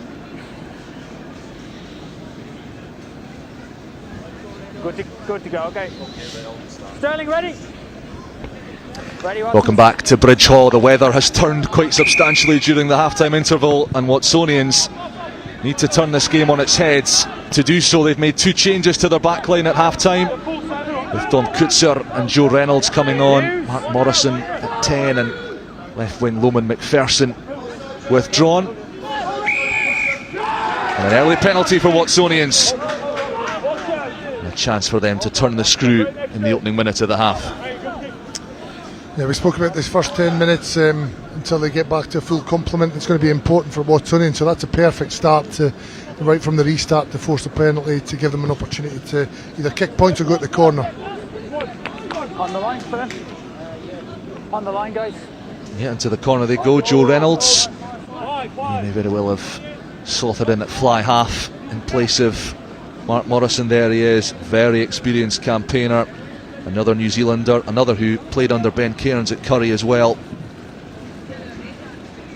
A lot of Watsonians got up their sleeves here. Stay back. Clean take. Michael Badenhorst it was. One stop. Trying to repel the initial shunts. And they've got it going now, and Ross Graham will take some stopping. Around the ankles, he is felled. Frostwick to Quagga van Niekerk. Carry from the young flanker. Watsonians will feel they need to take their chances here, and they have done just that. Squeezing round the fringes and over for their third try. And it is big Sam Graham's Law, the gigantic 6'4" prop, who uses that frame to good effect and hauls his team off the canvas. Yeah, outstanding start to the second half there. Ross Graham again, I think I'll really enjoy watching the Watsonians set up in that maul. They give themselves good length, and if they go forward, then Ross Graham very dynamic off the bat there. Thought for a split second he'd been isolated. Dean Taylor-Menzies again very quicker on the ball, but the ability to get through phases, and Sam Graham's Law, great try for the youngster right under the post, and we've got a game in our hands now. He's gone through two players to reach the whitewash Sam Graham's Law. Conditions really are taking a turn for the worse at Bridgehaw, as Reynolds slots the conversion with minimal fuss. And it's a 7-point game again. How important is that, John, with Sam Daly of course still in the sin bin? I think, yeah, psychologically to go half time to concede that score and lose a man, but what a perfect response in the second half, and it'll breathe life back into this Watsonians team. But Stirling again now in the attack, and I'm no doubt they'll pull something else out the hat. I'm convinced that restart went 10 metres, but the officials are, and that's all that matters. Portoeg bides his time, asks Arnott to carry, as he has done all day. Cunningham. Step and footwork in midfield. It was George Arnott, in fact it was Max Williamson with the previous carry. Cunningham. In the back it goes to Hughes. Roach. Already seen what Tom Roach can do in this match. Came through the Leinster pathway. And you aren't involved in that setup unless you're a serious operator. Cunningham. A little awkward. Difficult for Gordon to deal with. Cunningham again, flips it to Arnott. This time Berg and Reynolds have his number. Important clear out on Reynolds from Gordon. Stephen Hamilton, who's one of the cleanest jerseys out there, he's hardly had a touch. He's never on ball, you're never on ball. He's hunting for the turnover, not getting it.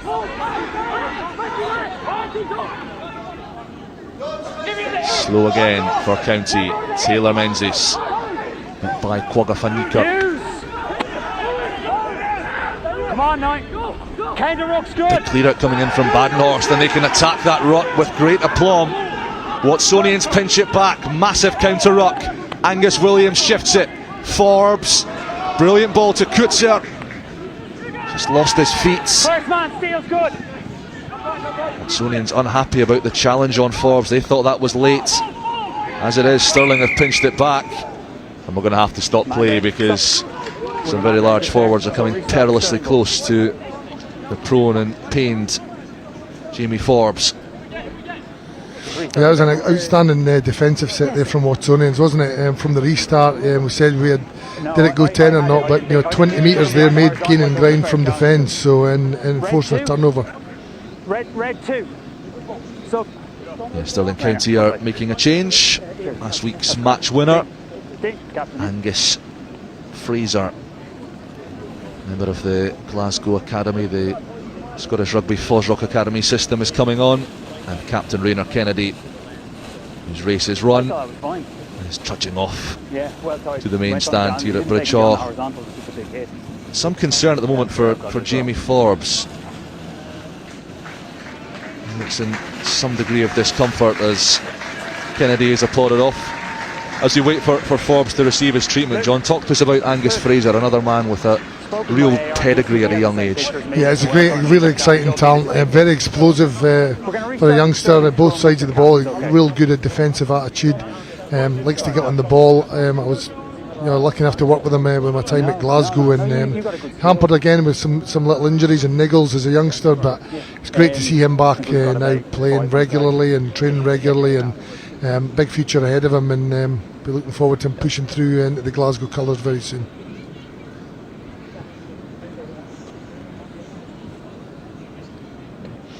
Yeah, so much to like about Angus Fraser's game. Watsonians too are preparing to make another change as well. Young Murray Scott, the scrum half, is being readied on the touchline. But let's take another look at that Watsonians try, John. It starts with this good take from Michael Badenhorst. Really well played, Jamie. And Ross Graham, you're about to see how explosive he is. He's a player you rate very highly, isn't he? Yeah, I really like Ross Graham, and you'll see there, because they were given good length, that when that maul stopped, they were able to play away from it, and who better to take the ball into that first contact than Ross Graham. There's a free start here, guys. Make sure wait till he gets off the pitch. Yeah, and this is the ball scooshing out the back, and Sam Graham's lost such power to go back, start from a negative and power his way forwards. And sadly Jamie Forbes has not been able to shake off that heavy tackle. He is limping off. Murray Scott is on. And it looks like Scott is going to go to the wing, with perhaps Harvey Elms dropping back to the full-back position.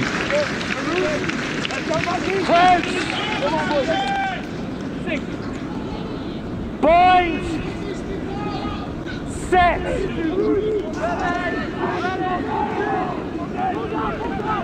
Here we go again. Korteweg to Cunningham, and he introduces Roach off his wing. Slipped the tackle of Carl Main really well. Smashing round the corner comes Max Williamson. Huge, colossal specimen. Korteweg, brilliant hands from County to Arnott. Hughes goes into scrum half.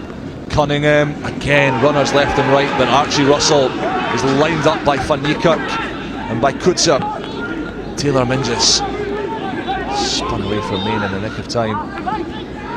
Cunningham, flat ball to Angus Fraser, first carry for the replacement hooker. Pow, space in behind the defensive. Stirling put boot to ball here, and Hughes drops the shoulder, just fights so hard through the contact. Korteweg digs it out. Taylor Menzies inside. Williamson, such a weapon to wield, Max Williamson. Cunningham again inside. Connor Gordon slips one tackle, slips a second. Gordon heading for the post, bumps into Harvey Elms with a crucial tackle. But wide it goes, and there's an opportunity if they shift it, and it's another for Tom Roach. It's a fabulously worked Stirling score again. Massive carries from Williamson and from Gordon create the space, and Roach, the predator on the wide outside, scores again for Stirling. Yeah, outstanding response again from Stirling. Some fantastic rugby in difficult conditions with that little bit of drizzle on the ball in the grass. It's very difficult to make these little offloads stick, but they've done a great job there, and a little bit inconsistency from that Watsonians defence. We praised them up in the previous set about their defensive effort in that last phase of play, but here just too easy for Stirling to find these inside and outside passes. We've got Carl Main trying to apply pressure, but shooting out the line on occasion, and a couple of soft inside shoulders, players able to come back.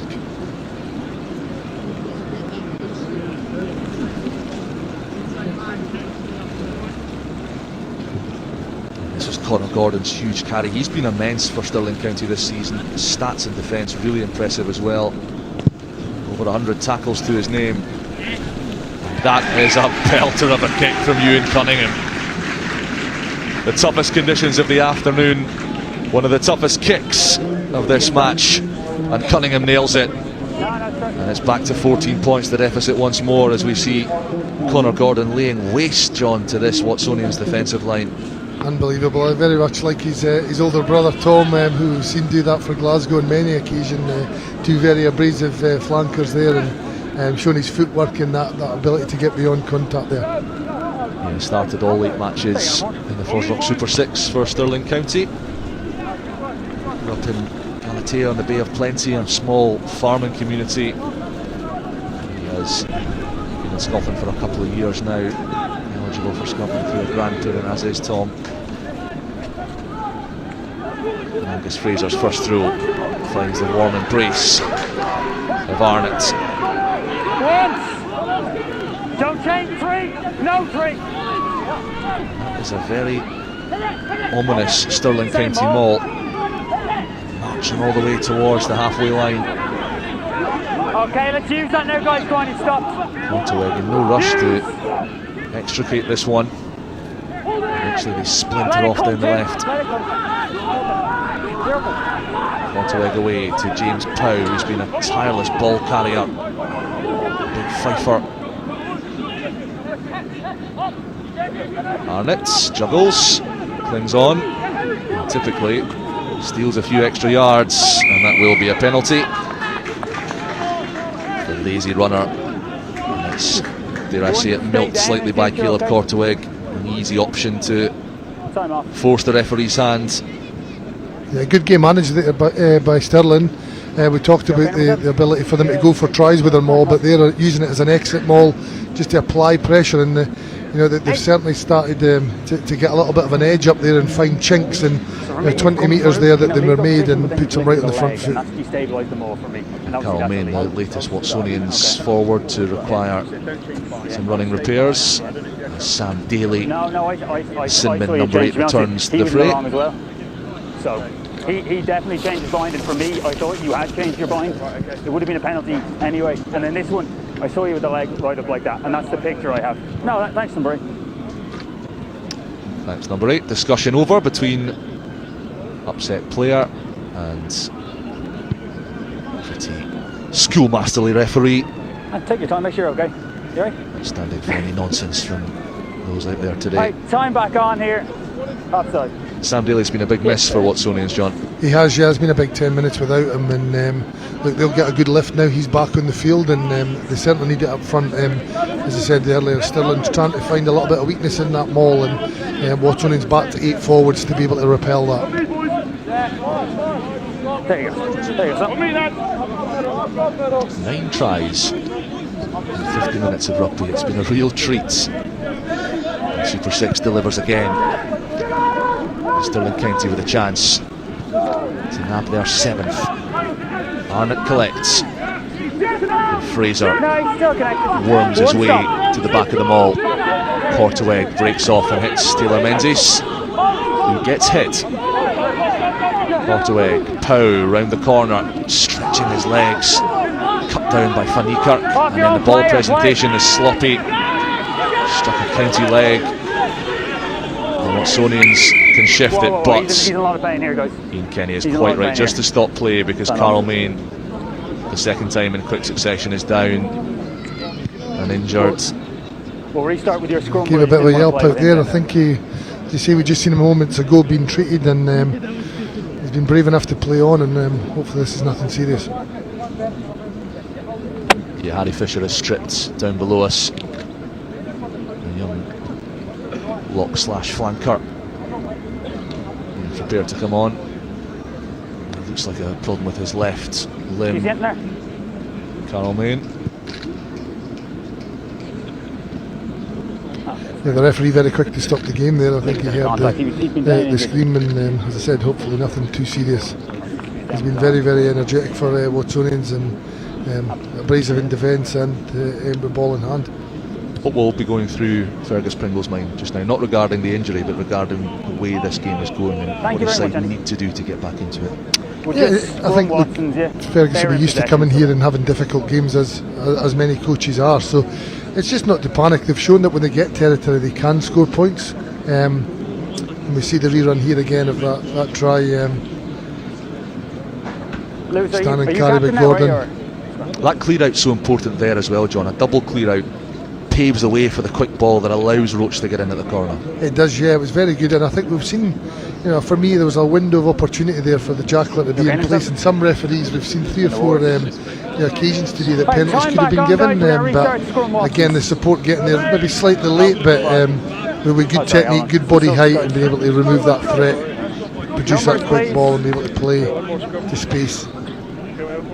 1-2-7. Tom Roach, second of the afternoon, taking his tally to 6 for the competition. Carlmain is coming off. He's one of 3 players, in fact, who Watsonians are withdrawing. Sam Graham, Slaw, Ross Graham also making their way to the sidelines, and on come Cal Davis, Harrison Courtney and Harry Fisher. Crouch! So 2 of 3 change in the Watsonians front row. Hoping for an immediate impact at this scrummage.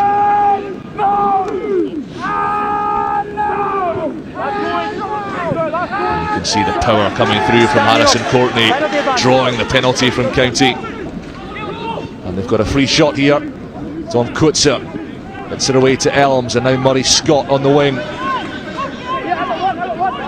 Springle wants his side to go back and take the penalty, nudge Stirling backwards. Watsonians have other ideas. Reynolds, Kiwi playmaker, lovely from Reynolds, scything through the middle, options left and right. Frostwick's there, shovels it on again to King, fighting through the tackle, dusty offload, but it's kept alive. Fisher gets his first touch, cut down, fantastic cover tackle. There's Lewis Berg, big beefy centre, already got 1 try to his name today. Cal Davis, still Watsons have it. Reynolds, Coetzer, it's a good tackle, prevented the offloads with the double hits. Angus Williams is the next to have a shot at the Stirling defence. Reynolds, Cal Davis, effervescent presence at hooker is Davis. Reynolds again, who's pulling the strings really well. A little bit of a circus jester moment, but he's back on the Watsonian side. Louis Ball, shot down, no arms tackle. And they have the penalty now, Watsonians. Daly going backwards and sideways, then he gets through a tackle from a sin bin. Reynolds, the cross kick is on, it's measured really, really well. Elms into touch. No advantage, come back to the penalty. Crucial cover tackle from Archie Russell. But we will come back for the penalty. Yeah, a couple of good examples there with Stirling on their scramble defence. That line break from Reynolds, with Foswick running that nice support line as a 9 up the middle there, but really good defence to get back there in numbers, and Watsonians will be given another opportunity through this penalty here. Inches away from squeezing home at the corner, Watsonians. Harvey Elms, such a threat. But Joe Reynolds seems to be a bit of a game changer for Watsonians, I beg your pardon. Yeah, what a handy player to have on your bench to come on, and I think he's had an immediate impact, as have the last 3 replacements here. Carl Davies made a huge impact in that scrum to get the penalty, and momentum shifts like this in an area, whether it be Stirling with their maul or can Watsons get the edge in the scrum, then they can play a huge part in the proceedings from now on in. Yeah, Lewis Skinner, the latest player who is in some degree of discomfort, and George Breeze ready for action on the near side, primed and ready, as you can see, like a coiled spring. George Breeze, about as hurried as a tight head prop ever looks when not on a rugby pitch. And he's been a big player for Stirling County this season as well. Yorkshire born, went to Glenalmond School. He's been a member of the Scotland under-20 squad in recent seasons as well. The benches for both teams are going to play a big part in this now, and there's good quality on both their benches to come off. You've scored a few quick Do you reckon we can ask that guy for a loan of his umbrella to get to the car park after this, John? Yeah, I think we'll need that. Weather's really coming in now. Yeah, that change is being made now by Stirling County. Lewis Skinner has completed his industrious shift for the afternoon. And on trots George Breeze, the 20-year-old, in his place. He's a big unit, is Lewis Skinner. He leaves a big hole to fill in that scrummage. Crucial time as well, because Watsonians have opted for the set piece from the penalty. Crouch! They feel they've got the upper hand. Point! What can they produce from this brilliant position? They've got the shunt on again. Stirling scrum creaking and crumbling. Use now, you stopped, use! Ian Kenny unmoved so far, telling them to use it. Daly breaks and goes himself. Defence round the fringes by Stirling County, but they'll have to do more. Ball is in the van. Watsonians flexing those muscles. Angus Williams sent spurting out of the breakdown. They drive it round the corner and round again, within a metre or so of the whitewash. They feel they need to leave here with points. On the line, Stirling! And they have 7 more in their sights, the men from Edinburgh. Ian Kenny taking a long, close look and awarding the try. Watsonians strike back, and how they needed that. And it looks very much like big Michael Badenhorst, one of the South African contingent. Grew up in Cape Town, now flourishing in the wind and rain in Stirling. Yeah, and that scrum again, just had them on the front foot there, and it really seems to be a real area of strength now since the changes. Cal Davies and Harrison Courtney coming in that front row, then they've had a real impetus in that area. Pick and go again, willing to go through the phases, and really clinical in that area of the park, Watsonians. Yeah, Michael Badenhorst burrowing through for a second of the season. Teaching assistant at James Gillespie School in Edinburgh.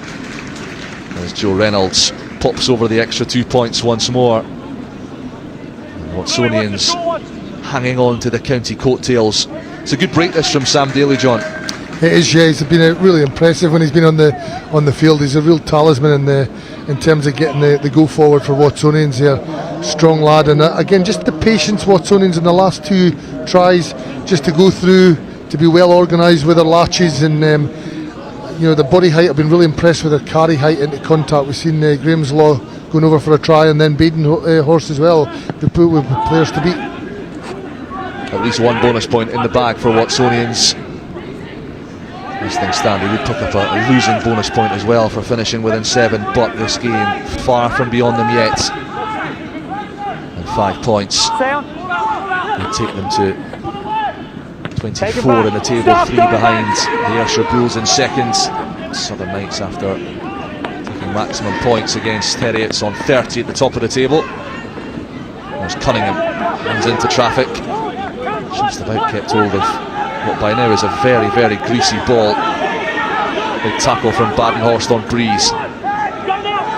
Still need to regroup, set themselves, start to monopolise possession again. They haven't had a great deal of it in this second half. Come on, you! Portoeg goes to the skies. Straight up, straight back down again. Hamilton after it, fortuitously tipped back to Frostwick, who's asked a lot of Harvey Elms. That's a magnificent take, and suddenly Watsonians can ignite a counter-attack, and through goes Berg, just puts the hammers down, inside to Kutzer. How's his footwork? Crucial tackle, and brilliant tracking back by Archie Russell. And now it's Watsonians who are going to be under the pump. Joe Reynolds ambling back, an army of county men coming after him. Reynolds looking for the 50-22, and it's gone through the arms of Cunningham. A momentum swinging from end to end. What a game we've got in our hands here. It literally is going end to end. Watsonians again with another promising attack there, and again good scramble defence gave them that opportunity for Stirling to go back, and now Watsonians have returned the favour, and they end up with an attacking line out in the 22. Well, here's the break from Lewis Berg, John. You've spoken highly of him all afternoon. He just identifies the space and waves goodbye to the chasers. Yeah, we've talked about his physicality and his size. He's been using footwork, but that's pace there as a 13 needed to get on the outside there, and what a promising break that was. And that is, as they say in the trade, a coach killer. you've disengaged and you've Watsonians gone back on, it's a scrum. accidental offsides from the maul. The ball carrier unbound and trucking it into the supporting teammates. John, is that just a cohesion issue?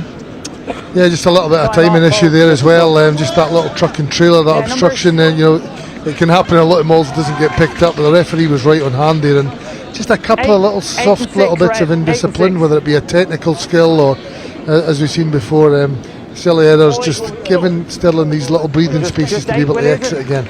Well, there you see Callum Cruikshank being brought on by Ben Cairns. Dean Taylor-Menzies being replaced. 10 and 14.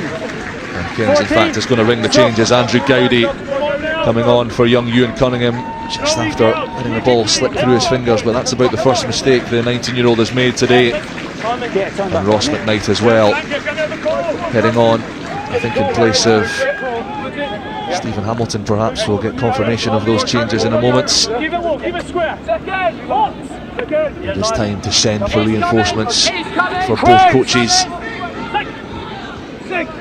Cairns will hope his trio of new men can make the desired impact. It is indeed Hamilton who's come off on the wing as Watsonians power into that scrum again, but Korteweg breaks clear, and that's a really clever kick. Roach is herring after it. Pressure on Elms, it's a greasy ball. Elms can't escape the clutches of Tom Roach. The assistant referee nearly ends up in the stand. It's slick out there, it's treacherous. Take him back in. It's anybody's game right now. Frostwick takes his time. And Louis Ball, You're inside now. it's up a few more yards for Watsonians. Use 9. Frostwick under pressure from Hamilton. First touch for Andrew Gowdy. Flung wide by Robertson, lost in contact. 2 knock-ons, guys. We've got 2. Just a little too ambitious from Ross McKnight. 2 knock-ons. Eager to make an impact. And he just blunders into contact, loses the ball. Yeah, just that composure under a bit of pressure there. He's just come on the field first touch. He's a big physical lad, as we said. But just not the best of first touches there. Harvey Elms does well to avoid going into touch here. Yeah, I think he's had 2 really important bits of skill, that maybe not the flashy stuff, but the pick up of the last pass to give that opportunity for Lewis Berg's break, and then there, the confidence you get in your team and your fullback can tidy up these situations, and a really nice long placement there that will give them that ability to exit. Crouch! Bind! Set! Watsonians have bossed the scrum since making those changes in the front row. No, you're not going. Use it. Use it. Again, marching county backwards. Frostwick searing through Dov Kutzer. Williams loses it, and we're seeing more and more handling errors as players become more fatigued and the ball becomes more slippery. And the momentum is ceded by Watsonians. Yeah, we talked about how games like this, these tight encounters can change in an area, and I think Watson's unlucky there. They were building that scrum just as the referee asked them to play it away, but sloppy little handling error there again. It's just the game getting a little bit more broken up than we've seen. Yeah, Angus Williams, another New Zealand import. He is Scottish qualified, his mother born in Edinburgh, and he did play a couple of professional matches for what was then Richard Cockerell's sides. Debut against Connacht in March. He's won a couple of provincial titles with Otago as well in his homeland. Stay on 20. It's a better scrum from the Stirling County point of view, but the charge down comes on. And under pressure is Tom Roach. He's not on ball, he's never on ball. Whipped away now from Korteweg to Williamson. So he's chuckling well. And they will have the penalty. We have a good steal here by 8, and then you need to clear the area. That man Sam Daly again in over the ball. The referee's been very clear on that today. If he doesn't see anybody on the ball, he's not going to be giving away these penalties. I think he's managed that area pretty well. Some of them have looked like there could have been possibilities of penalties, but he has communicated well, and he has a better eye than anyone. So Stirling County have led the way for the entire 64 minutes. But there are some nervous faces among the home support here, because Joe Reynolds has dabbed Watsonians to within 10 metres of the home try line. And the line out taken by Badenhorst, and they shift the point of contact cleverly, and they go steaming forwards, but again, obstruction at the maul. And that will infuriate Fergus Pringle. Yeah, well, you know, that these are the types of plays they are. If the timing's right, then it was probably good analysis by them that they seen that there was ability to get round that front edge, but there was separation, and based on how the referee just picked it up earlier in the game, then maybe a straighter maul would have been the right way to go. Now it's a big opportunity there for Watsonians. 16, I've got to switch. Robertson dabs it away. So it's obstruction for me. Why is that a penalty, John? Well, I think he's communicated it as two mauls there, but the more on second view in there, you can actually see the transfer was pretty good, and they shifted that as a unit. So yeah, it's a fine margins with it. I'm sure Ferg will be disappointed with that one on review. As it is, County out of jail for now. Pow rules the skies for the hosts. One stop. Right, let's use. Down the short side goes Korteweg, escapes away from Harry Fisher. The Kiwi, the Glasgow Warrior player, to halfway. Pow shifts it on to Woods, but he is met really hard by Williams and by Ball. No. Korteweg, short of options. Good line. Oh, he can't get the hands free, Max Williamson. Looked like that was spilled forwards. Ian Kenny has allowed play to continue. One of the officials calling that as a knock-on. Fury on the Watsonians bench. And as it is, the probing kick from Gowdy will chase Watsonians back. King to Elms. He's not known for his kicking, and that's an awkward hash to the near sides. Yeah, they got a bit scrappy in the middle there. It certainly looked like a little bit of a knock-on there from Stirling. Here we are in the carry. Did it go backwards? The referee felt it came off the foot, and it came out the hand backwards. And I think there was a double turnover, a rip there by Watsonians to start with, and then possession wrestled back. It's harum-scarum stuff at Bridgeshaw. It's been high in drama and excitement. Still don't know which way this game is going to turn. It's a sloppy throw from Fraser, and Harry Fisher slaloming his way over the 10 metres line. Quick recycle ball for Frostwick. Reynolds, ball is out there, brilliant transfer, lovely handling, and scurrying through goes Elms. The pass goes to hand. Watsonians bursting away. Counter rock from Stirling though. Only pinched it back. Vital stuff from the county men. No, regathered. And Craig Robertson it was who came away with the ball. I'm pretty sure both sets of coaches will be have a highlight, really some breakdowns that they'll feel haven't went for them today. But again, the referee communicating well. I felt that there was a man certainly contesting ball on the first occasion. Well, Ross McKnight emptied Harvey Elms, but Watsonians recycle well. And Berg chasing Gowdy back. He'll play the tram lines and send Reynolds trotting into his own 22. Always inside. And he is a kicker. Looking for the banana technique. And that is going to be a 50-22. Wow. Outstanding. What a punt from Joe Reynolds. Out to in. 22-22. And Badenhorst wants to go fast, but Ian Kenny will just apply the brakes.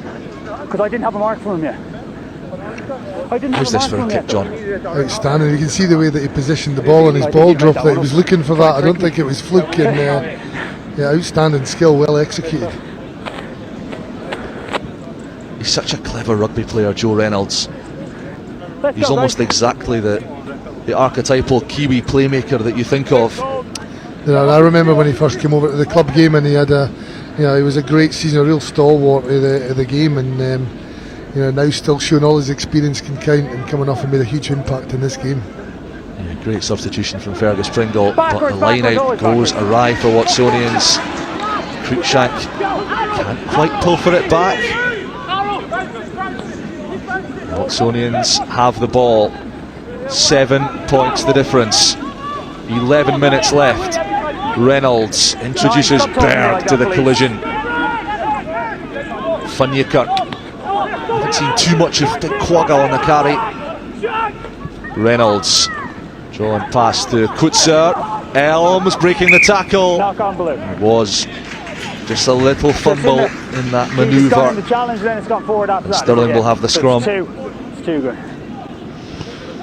Lucky there, the Watsonians handling's been very good in difficult conditions at times, and felt there if the passes had stuck, then again there'd have been an opportunity up that right touchline. Let's go, guys. Come on boys, match the scrum. Win the pen here. No exit. Joe Reynolds, an inspired replacement from the Watsonians coaching staff. Just the man you want. And the game is threatening to get away from you when conditions are worsening. And there's another bench man heading for the fray now, in the form of Kieran Watt, Scotland under-20 lock, formerly of Merchiston Castle. I think it is Michael Badenhorst, the try scorer, who's making way. He's been an impressive performer again today, John. He has, big lad. I was impressed with him. Previous of Edinburgh Accies, he had a few excellent seasons for them, and he's been a good signing for Fergus at Watsonians. A big lad. So all but one of the substitutes used by Fergus Pringle. Nathan Burrell, the only one still warming his buttocks on the bench. The others in the thick of this pretty misty Bridge-Hall battleground as it now is becoming. Wood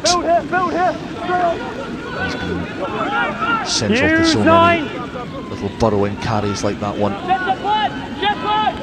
Don't pull him into any. Korteweg.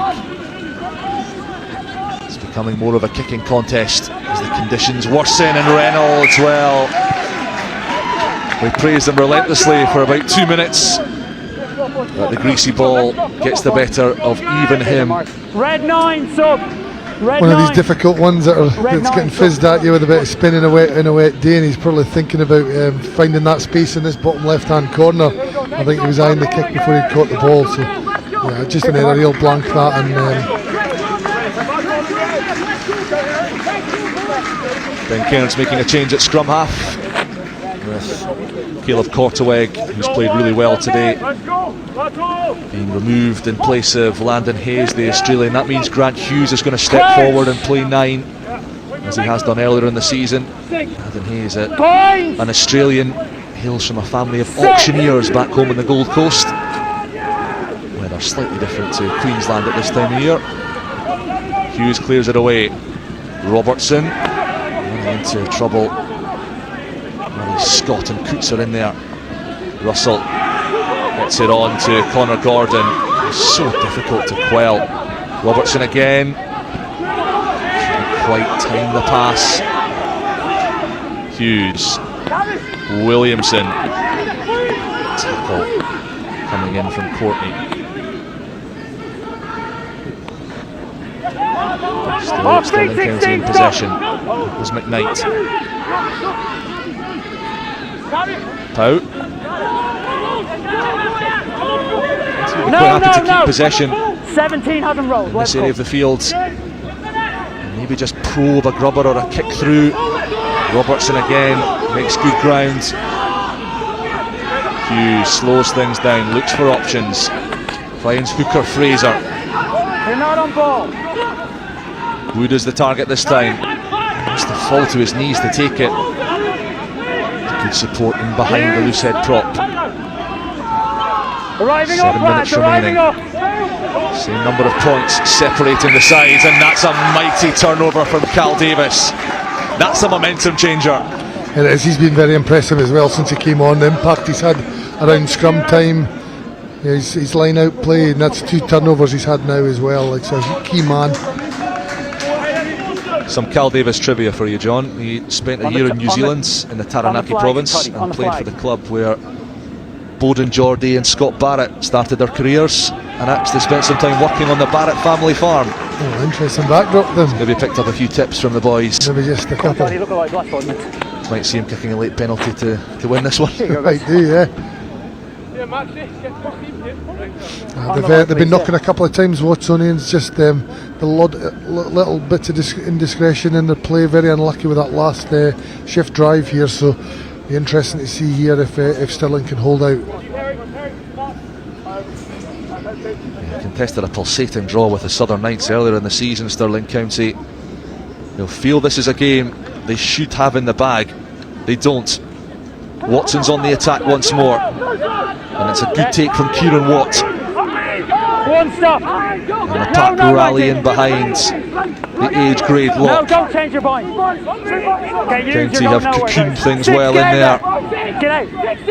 Watsonians have to make something of this. There's the ball, here it comes. Frostwick runs down a blind alley. Connor Gordon, eyes lighting up as he sees the unprotected scrum half. It's a day to keep things tight, but I can't play advantage because you've gone in off your feet with the apologies if you come back picked to the up any here, which is a high tackle. foul language on the referee's mic. There was a high shot in there that maybe got a few tempers flaring. Scrum call, guys. Corner again, John, or a scrum? What would you say? I think they've opted for the scrum. We complimented early doors the actual process of the Watsonians ball. It looked very long and tight, but it's got a bit loose in the second half with the changes, and even there, still in good defence, but it was easily broken up. And really interesting decision to now go for the scrum. I think they feel they've got a real edge there, and it's going to give them probably more of a platform. A whopping 27 tries have been scored across the FOSROC Super 6 this weekend. And I wouldn't bet against us adding at least 1 or 2 more to that tally in the final throes of this topsy-turvy Bradshaw battle. Watsonians turn the screw at scrum time. They have the penalty up their sleeve should they need it. Daly gets the tap from Frostwick. Here he goes, tries to outdo Gordon with a step. Gordon clings on manfully through a forest of legs. Watsonians burrow and carry once more. Van Niekerk was in there. Reynolds with the grubber to nothing. It's not going to work, but he knew he had the freebie. Elbow down. Yeah, it sometimes happens that when you've got that penalty advantage, I'd like to see them go through the phases and keep exerting pressure rather than always going for that money shot with the kicks. We see it a lot across elite level rugby. Why do teams opt to go for something a little riskier rather than just trusting the process and mounting the phases and probably having a better chance of scoring?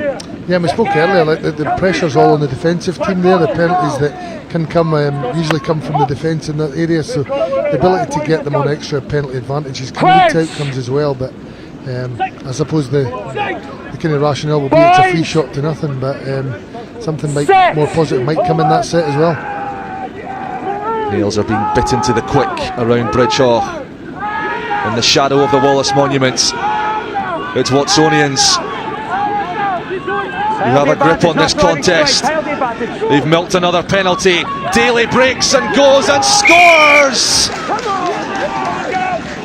And in this seesawing showdown, it's Watsonians who are back within a score with a conversion to come. And they have sickened Stirling County with 2.5 minutes to play. Thank you. Yeah, we spoke about it right after half time as that momentum shifted around scrum time, that these key areas, it's why the scrum is such an important part of the game, and just in line with this to already be in penalty advantage there and then go in the corner, excellent. Nothing better than long grass in the rain, is there?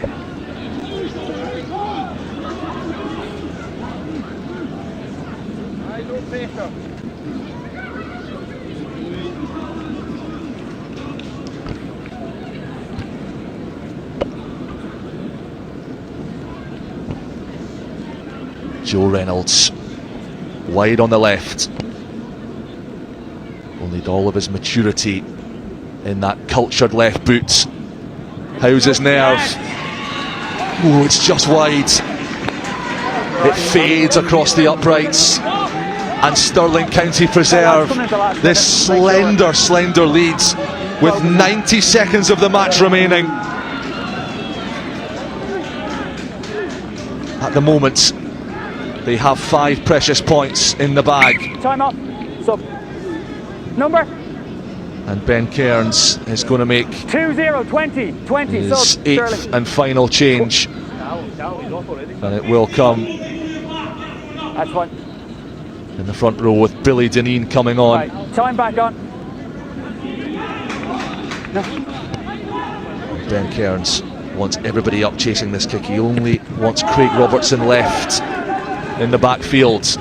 It's all on this for Watsonians. They're going to have to go 70 metres in the final minute of the match. Well, Joe Reynolds ups the kick. He wants the 50-22. Where's it bouncing? Robertson, face twisted with effort as he went to gather it, and he's dealt with it, and there's a high shot coming in from Michael Ball.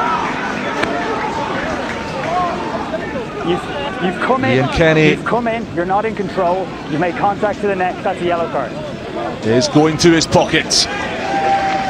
Louis Ball, the German lock, will spend the final throws of this match in the bin, and that might be enough for County to see themselves over the line. Yeah, the right thing there. Obviously, it's a hard task to try and play from 80 metres, but Joe Reynolds went for the 50-22 there, and a reckless bit of defensive work there on the kick chases has given Still an opportunity to close the game out, and they hang on. Andy, do we have 30 seconds to go? Well, John, let's take a breath in this enthralling contest. Who is your FOSROC player of the match this afternoon? Well, there's been a few players on both sides that have had big impacts. Connor Gordon's been excellent in that back row. We've seen Harvey Elms and Lewis Berg as well having big moments, but for me, I think Grant Hughes' impact in that first half, 4 try assists, and now even having a cheeky little play to go in at 9, moves from 12 to play at 9 to close the game out. He is our FOSROC Super 6 man of the match. What a contribution from Grant Hughes. He's been massive for County all season, and they are painfully close to the victory they crave, a triumph they need to get back in the title hunt. They just need to secure the line out and knock it out of play. Where's their banker? Oh, the throw squints, and Ian Kenny spotted it, but that will be that. No time to restart. Agony on the Watsonians bench. Joy unconfined for Stirling County, who have prevailed in this seesawing end-to-end 11 try extravaganza. They led all the way from start to finish, and the leads they never relinquished despite a nail-biting finale. Some mighty individual performances out there. Tom Roach in shot with 2 tries, the Irish winger.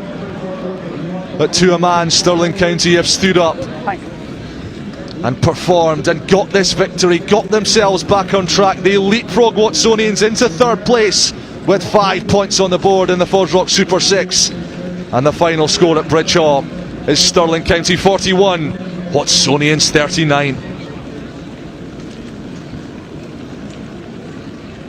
And let's take a look at the best of that thrilling second half. And boy, we're spoilt for choice when it comes to highlights. It was Watsonians who scored the first try of the second period. Sam Grahamslaw burrowing over here, John, and this is great power from the young prop.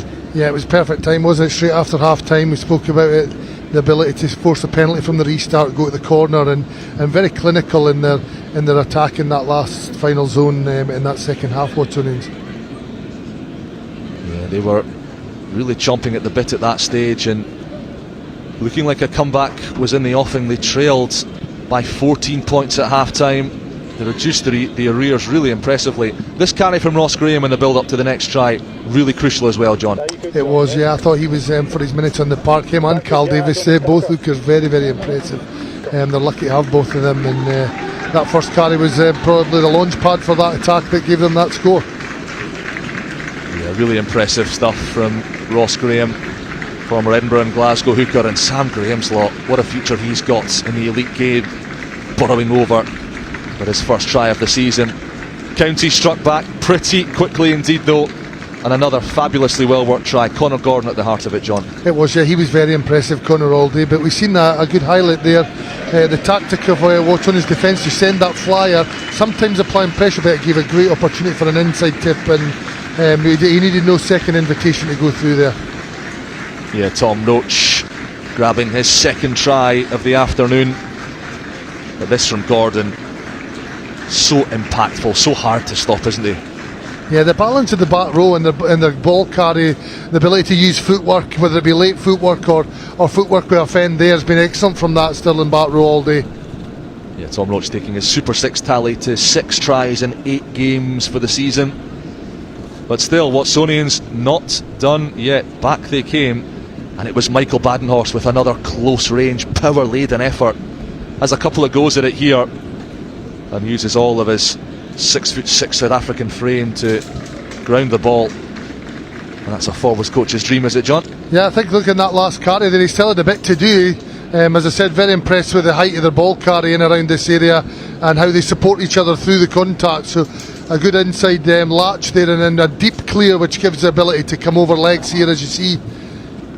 And he's a bit of work to do to have that second effort and get over the line. Yeah, he took 2 or 3 goals. He almost went over in stages there, Michael Badenhorst, but over he went. And Joe Reynolds, it's almost unfair we're picking out that moment for Joe Reynolds. He's such an impressive second half, but greasy ball getting the better of him there. This scrum, John, was so dominant in the second half for Watsonians. It was, and this is the one area that was giving Watsonians a foothold into the game, and maybe a good decision to independently advantage that he actually, for Stirling anyway, that he went to the blind side and made that kick a lot harder. Fine margins. Yeah, fine margins indeed. Sam Davis squeezing over at the corner, Joe Reynolds unable to convert, and the final score with the mist forming over the Wallace Monument in the background. Stirling County 41, Watsonians 39. Stay with us. When we come back on Free Sports, we'll hear from Grant Hughes, the FOSROC Player of the Match.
Welcome back to Bridgehaw after an extraordinary game of rugby here, where Stirling County won by the narrowest of margins. What a game it was. 41 points to 39 it finished here at Bridgehaw.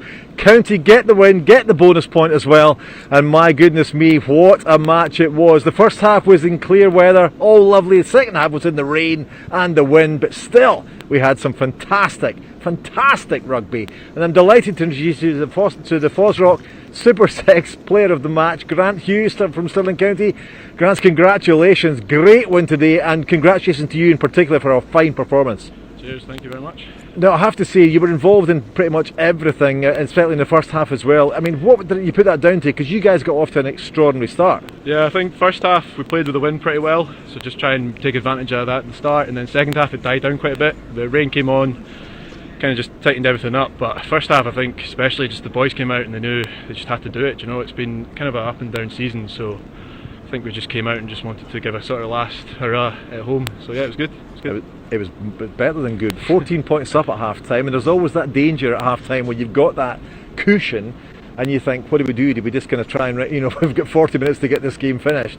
But you're always going to know that Watsonians are a team that are going to come back at you. Yeah, I think Watson's always come out and they're big carriers that they'll front up on the day. So I think, especially our forward today, they were relentless. I think they just anyone that ran at them, they hit them back. So I mean, us backs scored some beautiful tries, but we give it all down to the forwards doing the grunt work at the start and in the second half. When that rain comes on, you know, us backs try and make it look as pretty as possible. But I mean, the forwards they were excellent today. I can't put it all down to them, to be honest. Absolutely. I mean, absolutely true. You scored lots of tries, but defensively, Stirling County were extraordinarily strong. I think all season we've, like, especially with Scotty Lawson coming in, he's been brilliant. He's just got like a new mindset sort of in with us, and we're just, boys are like looking to go and make tackles, like they're working for each other, they're working hard for each other. I think with just this sort of core group we've got, it's just been brilliant all year. And also for yourself, during the game you went from centre to scrum half as well. Yeah, so you know, try to bring a wee bit of energy the last 10 minutes when that rain started coming down, but you know, if we get asked to move to 9, I'll play 9, I'll do it for the team, and just, it was brilliant. I just looking forward to celebrating with the boys, to be honest. And we're absolutely delighted that you will be celebrating as well. Of course, this means, of course, you're still in the hunt, isn't it? I mean, you're still in the hunt as you go into the last few weeks of the season. This was the last home game as well, so to get that win in the home game must have been very important for you. Yeah, so hopefully next 2 games, let's get a couple of good scores in and even push for those top 2 places. But definitely looking to get at least that 3rd place in a home game here, Friday Night Lights, would be fantastic as well. Absolutely would do. Well, congratulations. You are the FOSROC player of the match, Grant Hughes, and Rainer Kennedy, your captain. We'll give you the medal there. And we're looking forward to seeing the pictures of the celebrations. Look at that camera there, big smiles, big cheesy smiles. There's the photograph that's going to be in the front of the Stirling Herald tomorrow, or it should be, because that was a great performance from the whole team. Fantastic stuff. But let's remind us what it says for the table then, shall we? Let's look at the table, and so we know that Southern Knights are doing pretty well. Ayrshire Bulls are getting things right at the right time. Watsonians stay up in 3rd. They're in 3rd place because they get 2 bonus points.